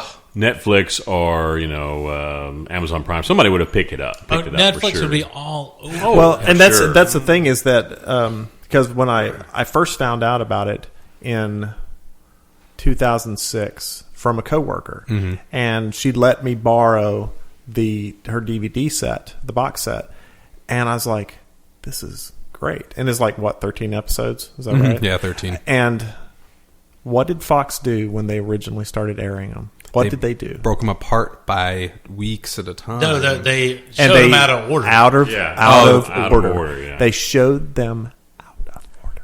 Just I didn't Why? Executives of Fox are just idiots. Because they didn't, I think they started with the train robbery. As the first episode. The train job. The train job. Because the dumbass executive watched them and said, I kind of like this one.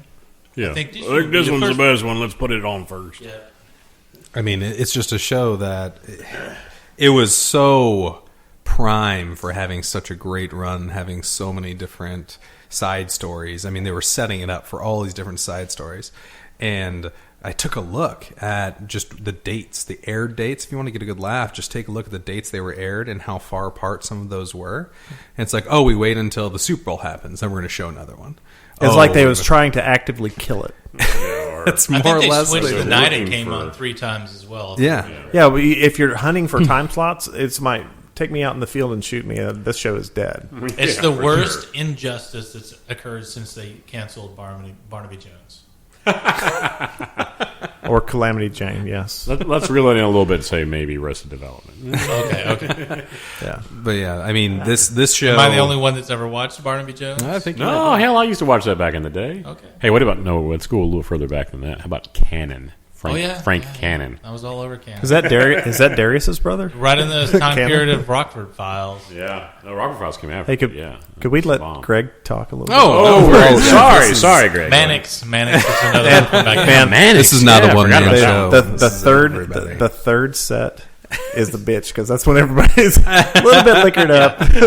So lesson learned, go first. Yeah, you better go Right, first. yeah. You I missed need your to get a little opportunity. liquored up myself to be able to talk a little bit about Firefly. It wasn't even on my list when I first started, so...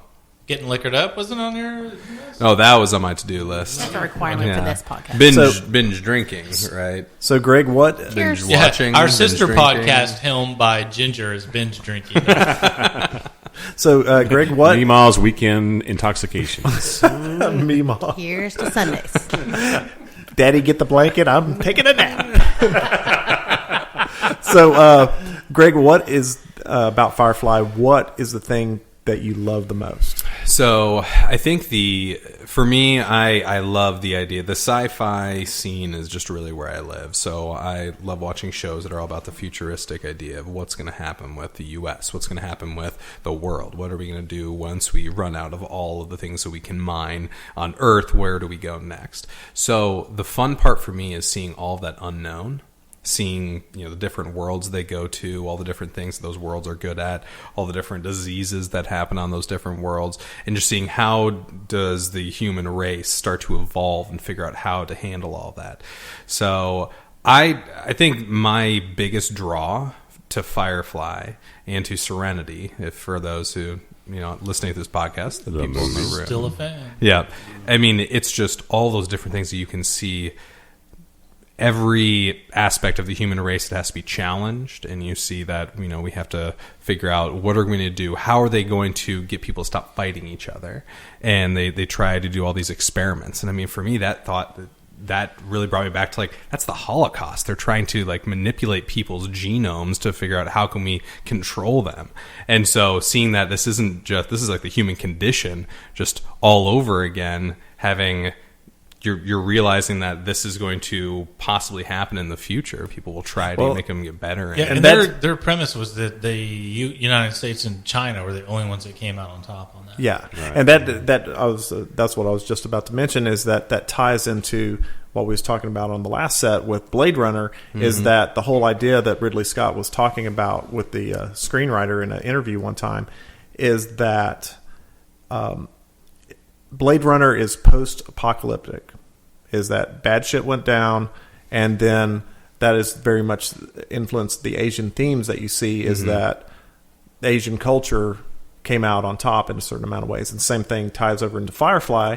All the Chinese Yes. language that's in everything that they talk about. and Yeah, everything they the do. characters, Exactly. when they utter curses in Chinese, and I thought that was really interesting, and you could see it in the set design.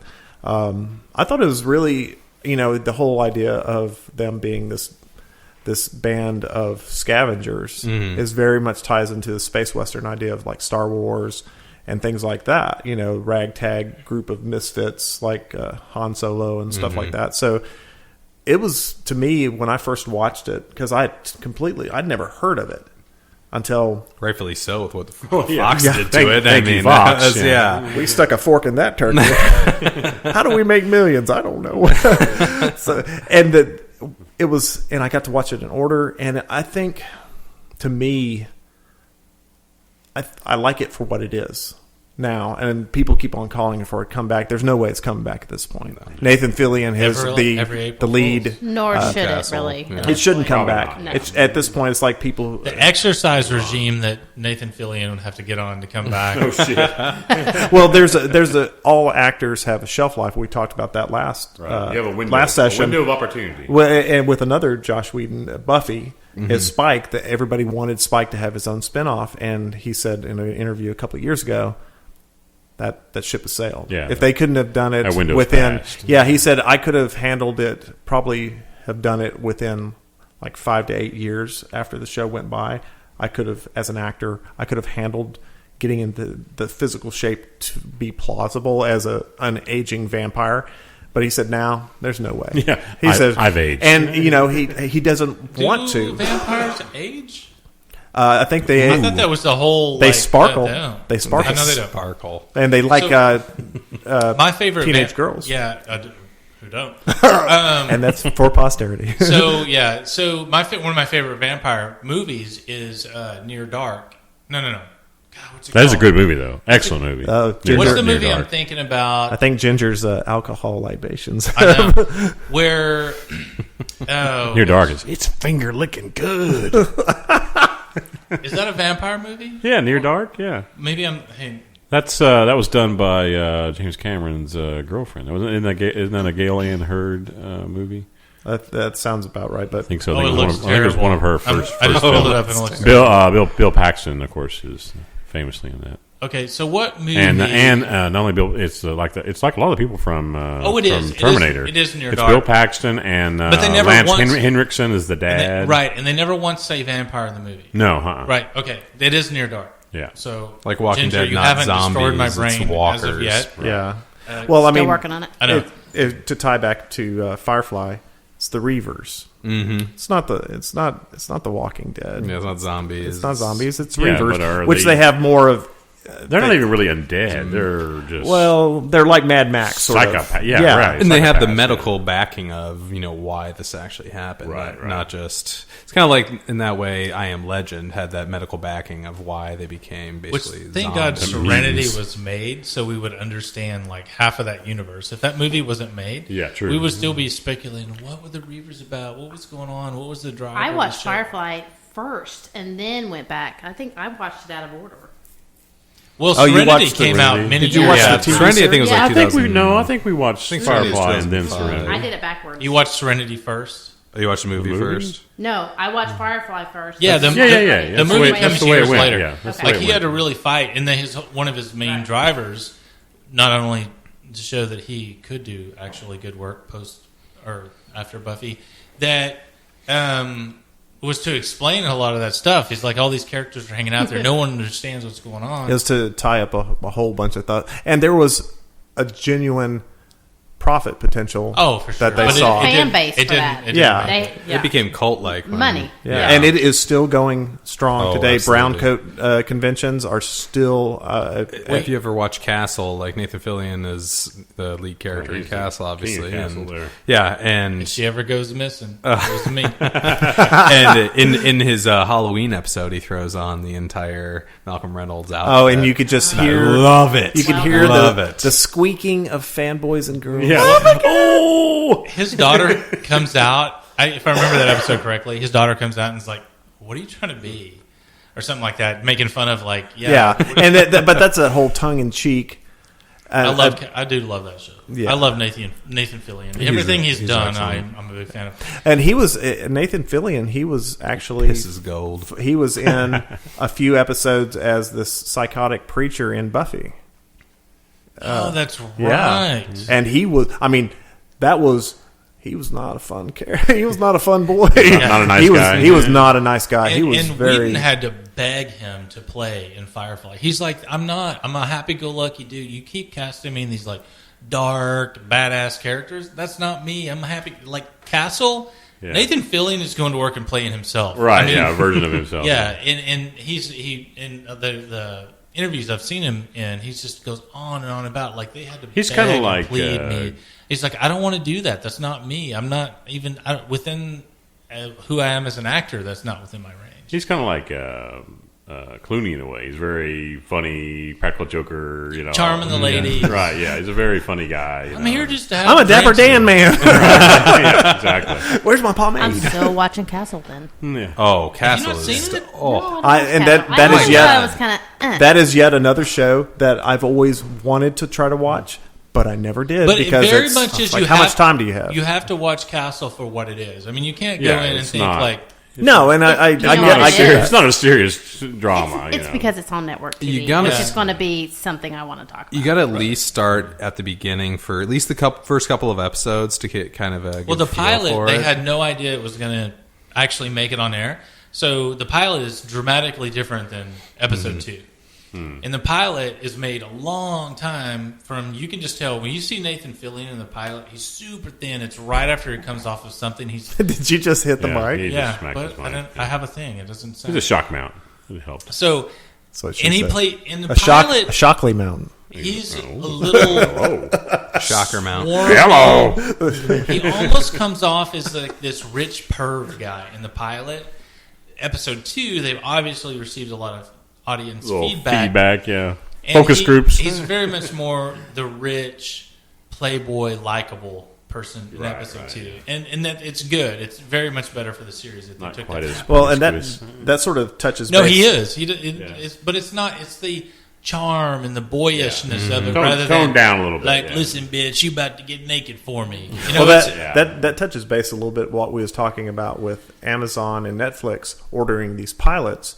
Is now that we're in such a connected age, you can get a lot more feedback as opposed to like the Nielsen's or something like that, to where it's this very limited range company that you never get to see the results. They put stuff out there and they want to see what people think before they invest their money, and I think that's a really smart way to as do well it. It should. Yeah, because I mean, hello, hashtag Twitter. You know, you can get feedback so much faster. and that goes back to what you're talking about with Firefly, is that what would it have done differently if it had been produced now, like I think Brian or Ron said, if Netflix or Amazon could have got their hooks in it, as opposed to Fox, it'd have run sort of butchered it 8 in a lot of years. ways. I mean, Yep. yeah, but like I was saying earlier, also as a little capsule of what it was for the time it was, I love it for what it is. Sure. And it was just enough that it leaves you pining for a little bit more. And But then- it's not. It's it. They hence- didn't give it a hence chance to Serenity. ruin it. They didn't give it a chance to ruin it. Well, it's the Jimi Hendrix syndrome. Yeah. What Sure, we talked sure. about that What last could have time. been, or the So, what was your favorite episode? Within that series, oh man, I didn't expect that question. Bounty Hunter. Okay, I'll go It's first. not in your notes. All right, go for it. No, I'm, Yeah. I'm thinking through the episodes in my head. To Of me, the- the of Bounty the Hunter, copious notes. the Bounty Hunter episode to me, and the Bounty Hunter for me was Okay, the best. so Out of Gas is my favorite, far That's and a away. good one. Yeah. Because the premise, there's like the characters, not that they're one note, but they definitely have their own perspective. And Mal's perspective is he's willing to do whatever. Like if you're in his circle, you're in the fucking circle, right? Right, yeah. If you're out of the circle, Your family. you are out of the circle. Like all the times where he steps in and protects River and all everything that's going on with that. Like Out of Gas is where he shows like he's willing to die to make sure that everybody that's under his care is safe. Yeah. That everybody gets away. His safety is not even like he just literally when he makes that decision in the episode, it's like 2 seconds. He's like, all right, here's what we're gonna do. You guys are going this way. You guys are going this way. I'll stay and I'll man the ship, knowing that it's for me. It's not even a captain goes down with the ship thing. He really is. He feels that the best way for them to survive holds the maximum risk for himself. Well, and he's willing to go that as route. as a scavenger and somebody who runs goods for a living. He calculates. Are you talking about yourself or? It's when I'm smuggling cocaine in my ass. But for him, So you're talking about Wednesday. it's usually Tuesday, but I'm flexible. He calculates the odds on everything, like you're saying, and this is the best outcome. And he also has an undercurrent that he won't talk about, that he cares for everybody under his charge, his crew. And it is a certain amount, to me at least, the captain of the ship is that he's going to calculate what is the best result, but he has a heart too. He doesn't like people to see it necessarily. He's very emotionally stilted. Yeah, it's like, I'll call you a whore, but I really love you. I think, back to your question to me was, which of the episodes would be my favorite? I think I'm thinking that Mrs. Reynolds, that episode, That's a great one. that one, because she's just straight up foxy. That's a fact. Oh, Mad Men girl? Yes. So what is her? Someone, if you find it, Booby McBoob Boob. Booby McBoob Boob. She is a fox. So that one, and just because it also has That's her Scottish name. also I has understand. a girl on girl scene. So and Nara. also has girl on girl. So scenes. we know which episode is. Was that the Ginger's character favorite. in Nara? The No, prostitute? Nara, that was and the All right. the one that's she's a redhead. Or, Kaylee- Yeah, she's in Mad Men now. Kaylee. Christina No. Hendrickson. Christina Hendricks. Hendrickson. Oh, Hen- Kaylee. Okay. Christina. okay, okay. Christina. No. That wasn't Christina Henderson. Yeah, she was in. She was Saffron. yeah, Saffron. Yeah. Saffron. Yep. Yeah. She's the one that tried to send him through that. Also known as Booby McBoob. Booby McBoob. Right, Boob. yeah. That is true. The redhead that he marries during the party, right? Yeah. Yeah. Yeah, that's Yeah. Christina Hendricks. Yeah. Yeah, that's Saffron. Booby Yeah. McBoob Boob. Yeah. Okay. I put a crown on your head. We're married. It was made out of hawthorn leaves or some shit like that. It's like, did you turn around twice? Did you touch my hand with your middle finger extended? We're married. I love that. And then he was like, "How drunk was I?" What the lines that you're quoting, or the preacher, whatever his name was, like what an unexplored from Barney character- Miller? Shepherd. Shepard from Barney Miller. What an unexplored character he ended up being, because you yeah. don't know, like, was he like some special forces guy from Yes. back in the day, or you never know his Yeah. backstory, because that was supposed to be explored. There's a special kind of hell. Yeah. And he the actor's name that is was Ron. a great. Ron English, Ron Is that- Glass. Ron Glass, Glass, English Glass, Wow, same wow, thing. wow. So, yeah, so he was on Barnaby? Barney Miller. Barney Miller, yeah. And he looked. I mean, With the fro. that's where Back you're in the talking. day. You're talking mid to late Oh, '70s, yeah. and to when on Firefly, he looked great. Yeah. He was And He's a there- different actor in Serenity too. That's one thing that I don't know how many people pay attention to that. He's but different. 69 years old Yeah. this year. When you look between He's turning Serenity 70. and Firefly, it's a different preacher. Yeah, and the thing I liked about Brian's like not sure about like, this. He's like not gonna Brian, look it up. like Brian said, Doubtful. like Brian said for Take it his from me. character is that you were very unsure. He was walking the path of peace, but you were very unsure about his murky background because he was sort of a badass, and I like that about him. But he was That's not true, Greg. Ron Glass was the shepherd in Serenity. Google it. I was looking on IMDb. That's Google why I does pulled not it up. lie. Google does. Well, not. I'm on IMDb, and we know that doesn't work. Shepherd Daryl Book, Ron Glass. Yeah, he was, and that's the thing about really great shows is that if you have a multitude of characters, that could very easily be your favorite character, but just for different reasons. That they all complement each other and they bring something strong to each episode, and they work well together. And it's it's based off of what we was talking about showrunners. It's based off of really good scripts, and it's about how they interact. And it's a craft. It's just like anything. Well, what's weird about for Firefly for me is individually, there's no one in that cast that like stands out. Like, oh, they're this. They're or all that. strong. But you bring them together, Yeah. and definitely, It's definitely an ensemble. We have not talked about Jane. Oh, that's my favorite character. Oh my him. God, I'll be in my What bunk. was it? Yeah, exactly. What is that episode that he was? I'm gonna be in my bunk. Yeah. Is when they when Inara was Wait, is Jane the horse? was going. Yeah, No, Jane's the badass dude. yeah, Dude, yeah. yeah. He's Adam the Baldwin. he's the Right. renegade. Nora is the one you're thinking. Yeah. Well, the I'll be in my bunk episode is Animal when, Mother. Yeah, Yeah. when they go to the planet to meet up with, because prostitution is legal in this universe, it's state sponsored, and Inara is going to meet with a client. Everybody's expecting it to be a dude, and it's a girl, and then it's like, Oh, I'll be in my Jane. I'll be in my bunk. Jane. I'll be in my bunk, and that's I cannot Leaves preacher with the. and any type of The comment weights. forum for the longest time. Right. That was Anytime you that was post a the out, picture, yeah. you post Or a picture hot- of a hot chick or yeah. a hot situation. I'll be in my bunk. bunk, and then here goes the fire. Sub comment. I like it. Yeah. Along with the kittens perishing.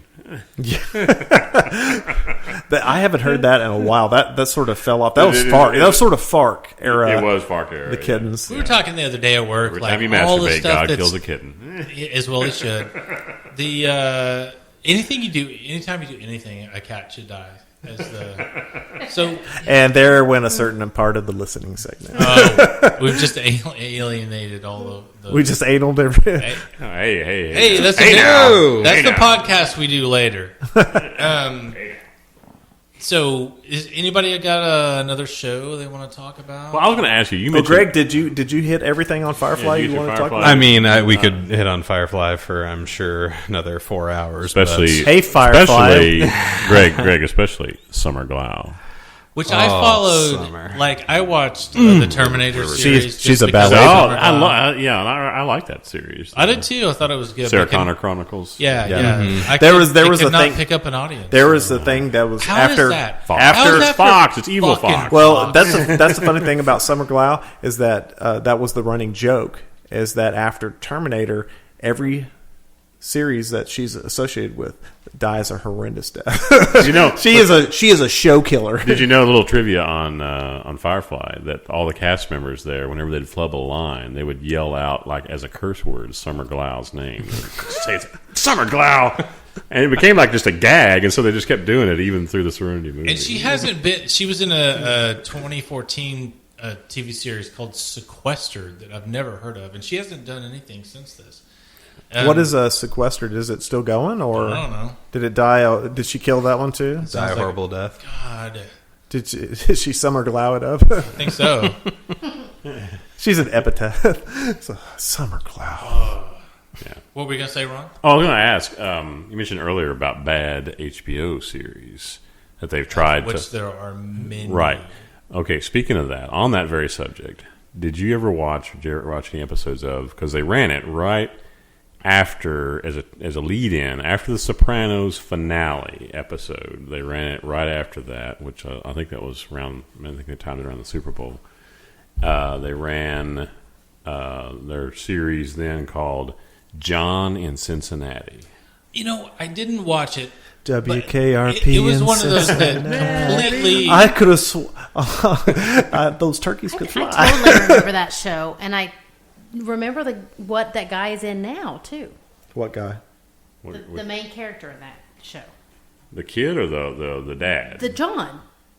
Oh, John in Who Cincinnati. Yeah, ever John. played John in Yeah, Cincinnati? the surfer guy. Now he's Trapper He John. He was the weird dude. Yeah, the kind of the but he's mysterious. what is the show with Courtney Cox? Oh, Cougar The Town? drinking Cougar Town. He's the dude. That's in gone. Cougar That's Town. done. Yeah, that's gone. That's, Ending this. Is it already He's done? the or ending only this good thing in the It may show be ending this that was season. ever in I that never show. watched John in Cincinnati, but wasn't it shot in California? Yes, Imperial Beach, California.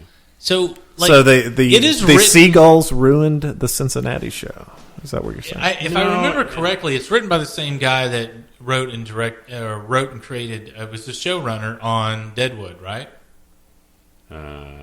I will be 100% honest. I have never heard of this show. Y'all You are really? talking You never about. heard of it? That's 'cause Never. It's terrible. It was a stretch. Well, I don't have HBO either. We tried. So. I remember. Yeah, what was it about? watched- It was about This guy named John. It was about a surfing family in Imperial Beach, California. I'm out. Yeah, right. But That was quick. It chronicled them and this mysterious stranger that showed up and basically had some type of, special powers or Of suckage. ESP or healing, and it was just, and he was he played almost kind of like a homeless idiot savant kind of dude walking around and was real friendly. But Was it called Monk? No. Was it called Of mice and men. the big the Big Lebowski? So was this done by David Milch? He's the guy that did Deadwood. God, I want to say, and I loved Deadwood because one of the many reasons. But he would dictate. Like if you've ever seen behind the show, behind the series or whatever, in a trailer, he's got a group of people around him, and he's dictating like what the dialogue should be. Like it should be X, Y, and Z, and it's very like Deadwood is a Western. The dialogue is very like Shakespearean, very overdeveloped. Yeah. It's very and I very thought- theater-esque. Yeah, and I thought that he went to do what's the name of the show? John in Cincinnati. I Yeah, think John he in did Cincinnati. it. Yeah. We'll find it on. There it is. Have they tried to bury that turkey? Me, who's had more drinks, can find it for Rocky. Well, I was wish I typing in John H. I and can't- it said I can't make my it didn't thumbs find it work. either. Yeah, Rebecca De Mornay was one of the leads in it. It's Yeah, so this listen to guy this is who I'm guy. thinking of. Brian Von Holt. Brian Von Holt. So listen to this guy. He worked on Played This John. Is Milch. He worked on Hill Oh, he Street played Blues, Butchie. L.A. Law, Murder One, which was good, NYPD Blue. He was the co-creator of NYPD Blue. Brooklyn South was me.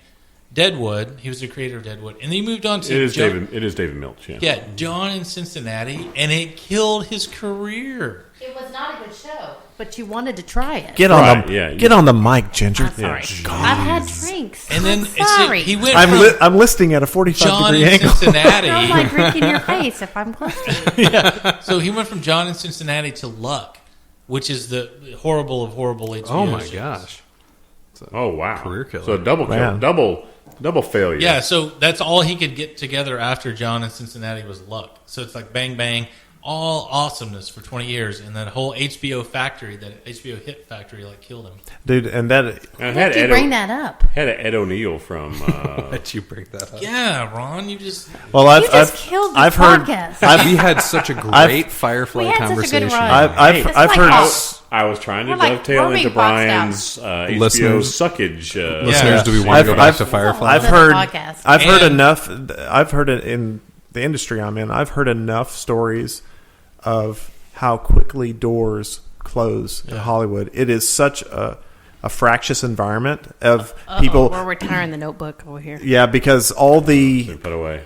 you have all these layers of executive levels, and then when leadership changes hands at a studio, they bring in their own cadre of people, and then all these projects that were greenlit, they are ungreenlit and shelved unless they're just phenomenal, because everybody wants their own pet project, and everybody wants. I mean, you can fall off the fresh list really quick. And whoever has the hot hand, you're either you're on it or you're not. You're You're yesterday's gone. news, easy. I was thinking maybe he was dead. That's how far he's fallen off. Oh, I bet he wishes he was. But he does self-identify as Jewish, which I was How in. morbid. Martin Luther's book was on the Jews and their lies that I was thinking about earlier. I don't even remember what we're talking about. That's where we're at. Are we? Did we loop Take a around? drink. Oh, Did we loop around to Mein Kampf again? What just happened here? the dad in Them Jews. John Cincinnati was that actor Bruce Greenwood, who was played in the two Star Trek reboots. He was Captain, or I guess Admiral at that time, Christopher Pike. Yeah. He's a good actor, really good actor, character actor. Yeah. Are you talking about the cat that they was rolling around in the thing in the original Star Trek? No. I was like, he in the reboots, dude. I think Ginger's garden weasel can act as good as that dude. the I two still love blinking the lights garden on weasel. his chest. Remember on the Why do little. you have a garden weasel? I don't. I have this really cool sphere kind of thing that I got in Fredericksburg. The thing that I stuck the spike up my nostril. Yeah, and it's I think made I have, of I have a metal. great photo of that, by the way. Yeah, Up your where? And up my nostril. Oh, okay.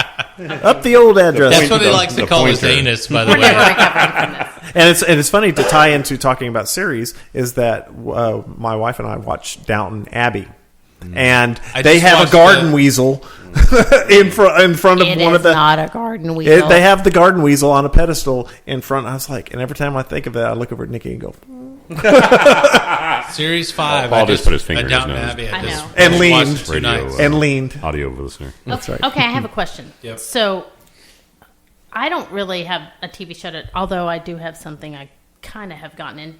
I didn't even tell you about this. Oh, jeez. Something A secret in the marriage unveiled on this show. Something I have a Wait. really- Is this an all-girls show? No, I have a really bad habit of starting something in the middle and moving forward This with it. drives me insane. She will turn on any movie anytime on HBO, Cinemax, Showtime, whatever. A movie that we've been wanting to watch, and she'll just flipping. While I'm folding clothes, I'm just going to watch something. Start a movie right smack dab in the middle of it, and Something watch she's it. never seen Or a TV show. Yeah. in media res. That would freak me out. Yeah, okay. But I have zero time, so that's the only time the only Ginger way to do does that. not like exposition. She skips all that. I don't want and to set up. I don't want to know what's really happening Okay, here. so anyway, There's that establishing shot where they show, okay, the scene you're about to watch is in this building. She always fast forwards it there. this is the only way I get to watch TV. I can't ever watch something at the beginning. Anyway, so I started watching something that day, and it's on network TV. Dun, dun, dun. Which I have a little bit of problem with because I think network TV is No, crap. it is. It's It is crap, Lower but it's quality. something For the that's most new, and I've seen a lot of advertising for it. I think they're really trying to back it. It's Allegiance. Have you guys? Hope Davis is in it. Allegiance? Isn't that the Allegiance. one that's basically a ripoff of The Americans? It is a With very yes, similar yes. premise. with a K, yeah. because it's like the internet things. Like you have to have Yeah. things ending in a Z or Okay, so the 20 minutes that I watched was pretty good. Did you start in the middle? Of course I so's did. The I watched Americans. everything in the Yes, middle, you almost. I didn't mind it. But at the same time, I hate myself because it's network TV. And it's called Allegiance? Allegiance. It's Was new. it- I think it just I didn't hate it. What just came out this year. So is it the Americans basically? Basically. Yeah, I mean, did- it's got to be through like maybe. But I 2 really episodes. like some of those actors. Did the husband have a set of stones on him? I instead don't of, know like, because I the only watched Americans? probably 20 or 30 minutes before I got busted by Ron, and it's like, "What are we doing? Where we need to watch something on." Yeah, I mean, DVR. it just came out in this year, 2015. Yeah, it's got to be only one It or wasn't 2 horrible. episodes in. But anyway, What stinky network was this on? yeah, I don't know. You just turn on the TV, whatever just it turn lands. the TV It's on. like Ginger plays TV roulette, whatever it I lands think it's on NBC. I put all my money on the black, and I got it. Speaking of, because you almost said the full name of the actual show, The Blacklist. Now, Oh, this is one that I started watching when I was up in Omaha visiting family over the holidays, and I have There's a big monster truck thing that goes on up there. big Every year. monster truck. Yeah. Just Did big, you big see- rally convention? You get all of the Hicks from every state come to they Nebraska. have a meeting before where they can swap dentures. exactly. It doesn't feel any different than it was before they got there. Teeth. So I watched the first episode of The Blacklist. How deep have you dove into that show? Because it struck me, the first episode struck me as a bit over the top. It's Little. The plausibility factor. I was It's like, all about James Spader. yeah. Yeah. Well, the About him. to me, the plausibility factor was Denny Crane. it was a little bit iffy. Love for Eddie me. Crane. It's one of those shows that I think I could get into it. I watched like the first. It was only when I was in Omaha that I watched like any of the show, and then when I got back, I was like, I got better shows to watch. Right. I can catch up on other stuff. That is my every time. I mean, Yeah. we talked about this last time. I turn on Netflix and I'm like, I don't know what to watch. Oh my god! I'll just sit here You'll for an start hour. 2 I'll or waste 3. I'll waste an hour trying to figure out what the fuck I want to watch. Yep. And then I like, okay, I got to go to bed now.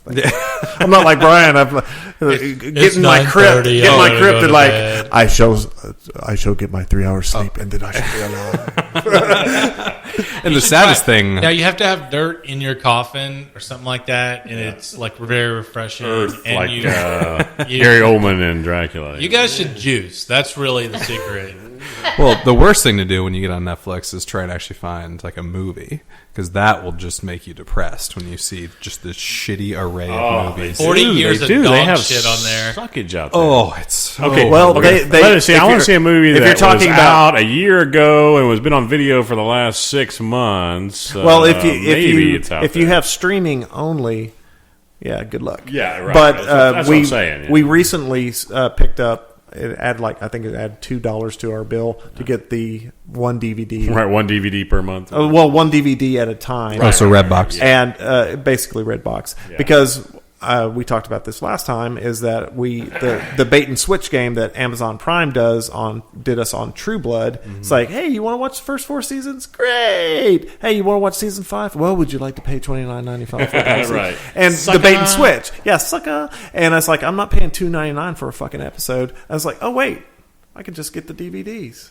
and it may end up being cost a little bit more, but it's basically like I think Brian said last time, sort of fuck you, Amazon, voting with your dollars, right? I mean, paying for your. Yeah, I'll totally switch Well, over and to it's- iTunes and pay it's- the full Monty to it- them versus the bait and switcher or Amazon. well, and was doing. that's I think that's it. Sounds like a lot of people don't like their game plan, on the way they present the product and how obvious it is that they just want to lure you in and invest you into a storyline, and then now we're going to charge you for it. And that's, to me, I know everybody's got to make money, right? But to me it's just so obvious what they're doing. At least hide it a little bit better. I mean, at least give me a hug before you take me to dinner. Come on. Something. At least give me the damn courtesy for. Reach around. A little Full Metal Jacket there. There you go, animal mother. Back to that's Firefly. So you've seen Full Metal Jacket? No. No. What? OMG. I was gonna have like seen pause Full on Metal it for a little bit, like kind of But debate. Ginger's only seen it from the middle of the movie. That's actually true. She's like, boot camp. They went to boot camp? Yeah, they never went to boot camp in that movie. They were in Vietnam the whole time. Shut up, Paul. This is a prime example But the guy about who plays- black thing, but it's not too Not too buku. buku. It's like, who is Arlie Ermey? Little I yellow don't- sister. I don't even know. Yeah, his first screen appearance, probably in a major way, was in Full Metal Jacket. Oh, the guy who plays Animal Jane on. Baldwin. Yeah. Okay. Adam Baldwin, yeah. I'll be in my bunk. Wait, that's a Baldwin. Yeah. Yeah. Not- not related to the Yeah. Baldwin. Oh, he's not? Many people on the planet, remarkably, are named Baldwin named and Baldwin. not brothers and sisters. I of those mean, dudes. it's It- large family of. It's a good people of assumption the to make that industry, anybody. Sure, yeah. He's an named actor Baldwin. and he is a Yeah. Baldwin. I was like, damn, he's a big Baldwin. You're a Maybe he's a you're a big fucker, aren't eighth you? cousin or something. Yeah. So That's my favorite line. Is that- just a segue over that Bad Boys? from Green Mile. That's Oh, my that Green that's my Mile. favorite line from the guy who was in Rockwell? yeah, Sam Rockwell? You're a big fucker, aren't you? Right before he knocks him out. my I favorite, love that. I laugh every time I watch that movie. my I laugh. favorite line from that movie, Sam Rockwell as well, is why should we give you any of this Dr. Pepper that we're enjoying? Because you got a big old Peter. That's my favorite line from that movie.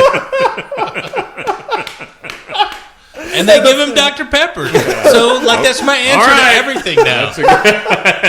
Good enough. And that's the funny thing is I can just hear the words coming out of his mouth. Why is should we so do? funny. Why should we do what you want to, Brian? Because I got a big old Peter. That's and speaking of Rockwell, if y'all haven't seen Moon, I highly haven't seen that. I highly recommend that movie. And it gets really good about halfway through, Ginger. So you're gonna really, really like yeah, it. Yeah. by When the time you you start dial it. in, it is going to be running full fucking tilt. I should have never said that. Yeah, I am so okay, glad you said that. I need my 2 seconds. Okay. Okay, so you and I talked about this via text, but while I love movies and TV, my true passion is music. So or HR. no, Firing later. people. Really No. loud. So, so my segue in Tearing down hopes and dreams. This is For your this- 2 seconds. Enjoy it. I have made a bunch for of this children forum fat. is theme songs and music in TV or Yeah. or Mima, into the mic. oh sorry, I get passionate about this.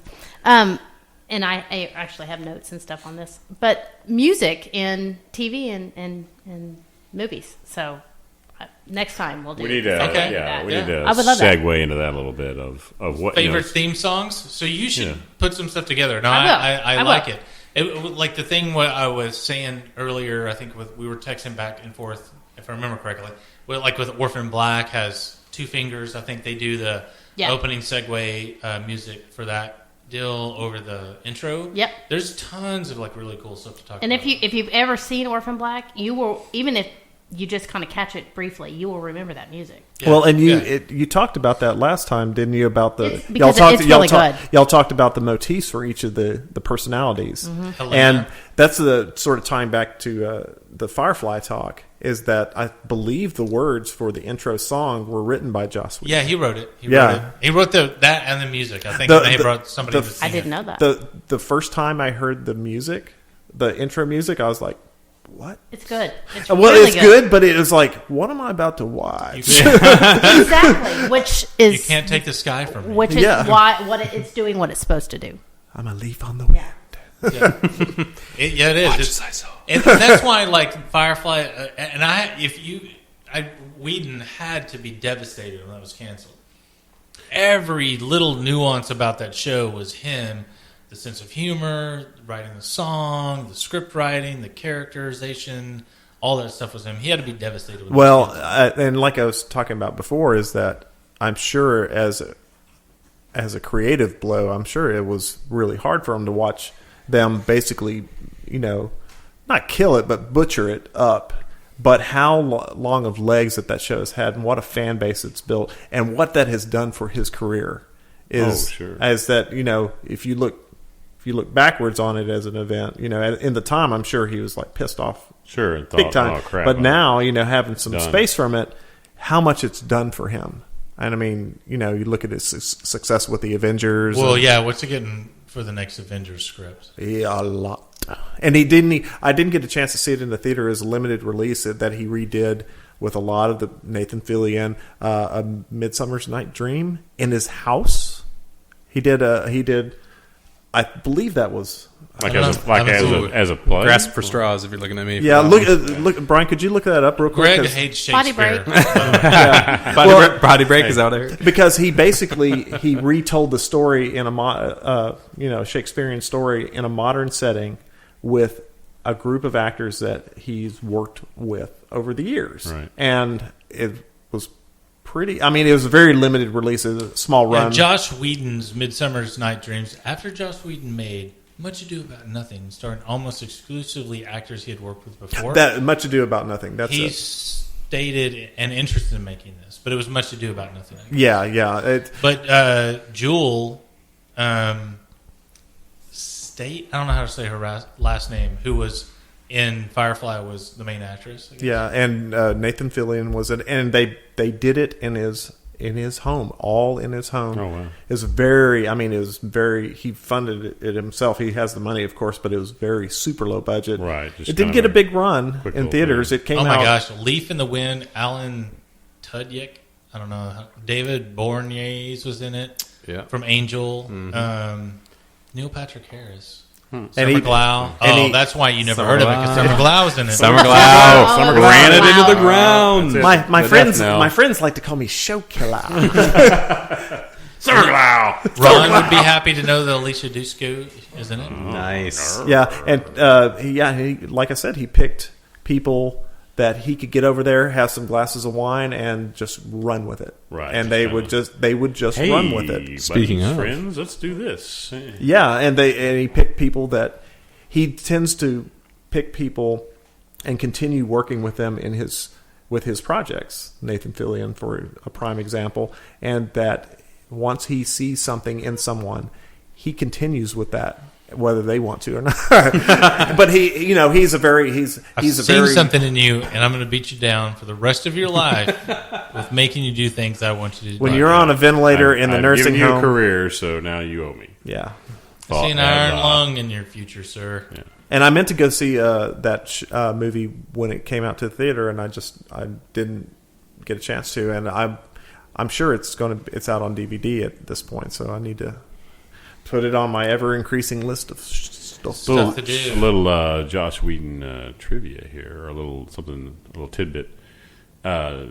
Everybody here has probably seen, I think, in this room. I don't know about Greg. I don't know if you have the movie The Cabin in the Woods. Yes. Maybe caught it halfway through and watched the rest of it.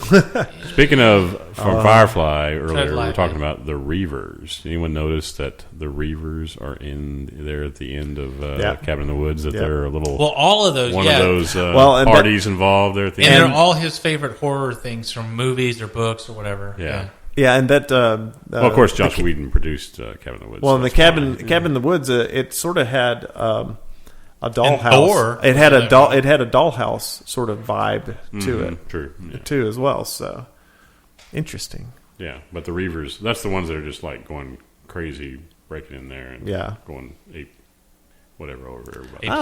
Ape stuff. I had my glow stick. I thought you said ravers. Little I hit some ecstasy tabs and let's go. I got my pacifier, my glow sticks. I'm ready to rock. Oh, there's this In my diaper. this GIF that's been going around lately of somebody at a rave, of course, and they are high as can be, and somebody has these glowing fingertip things that like glow in the dark, and they're doing all this stuff in front of this girl's face, and she's sitting there, and her eyes are rolling back, and pops the pacifier in her mouth, and I was like, "Wow, she is high." Oh, Sweet. And oh, on the that early note, 90s. and on that note, I think we'll bring this episode to a close. Oh, wait a minute. Well, here's a little closing music here for us. We'll go out with. We're talking about music and series. My favorite. If you play Happy Trails, I'm going to kill you. No. Not the Hastings get out of the store music. Happy Trails to you. No. This was from. It's like a trigger warning. This is from a series that we talked about last week. See if anybody remembers this theme. Really cool. The music is from the artist doing this is called the Handsome Family, and it's Bop.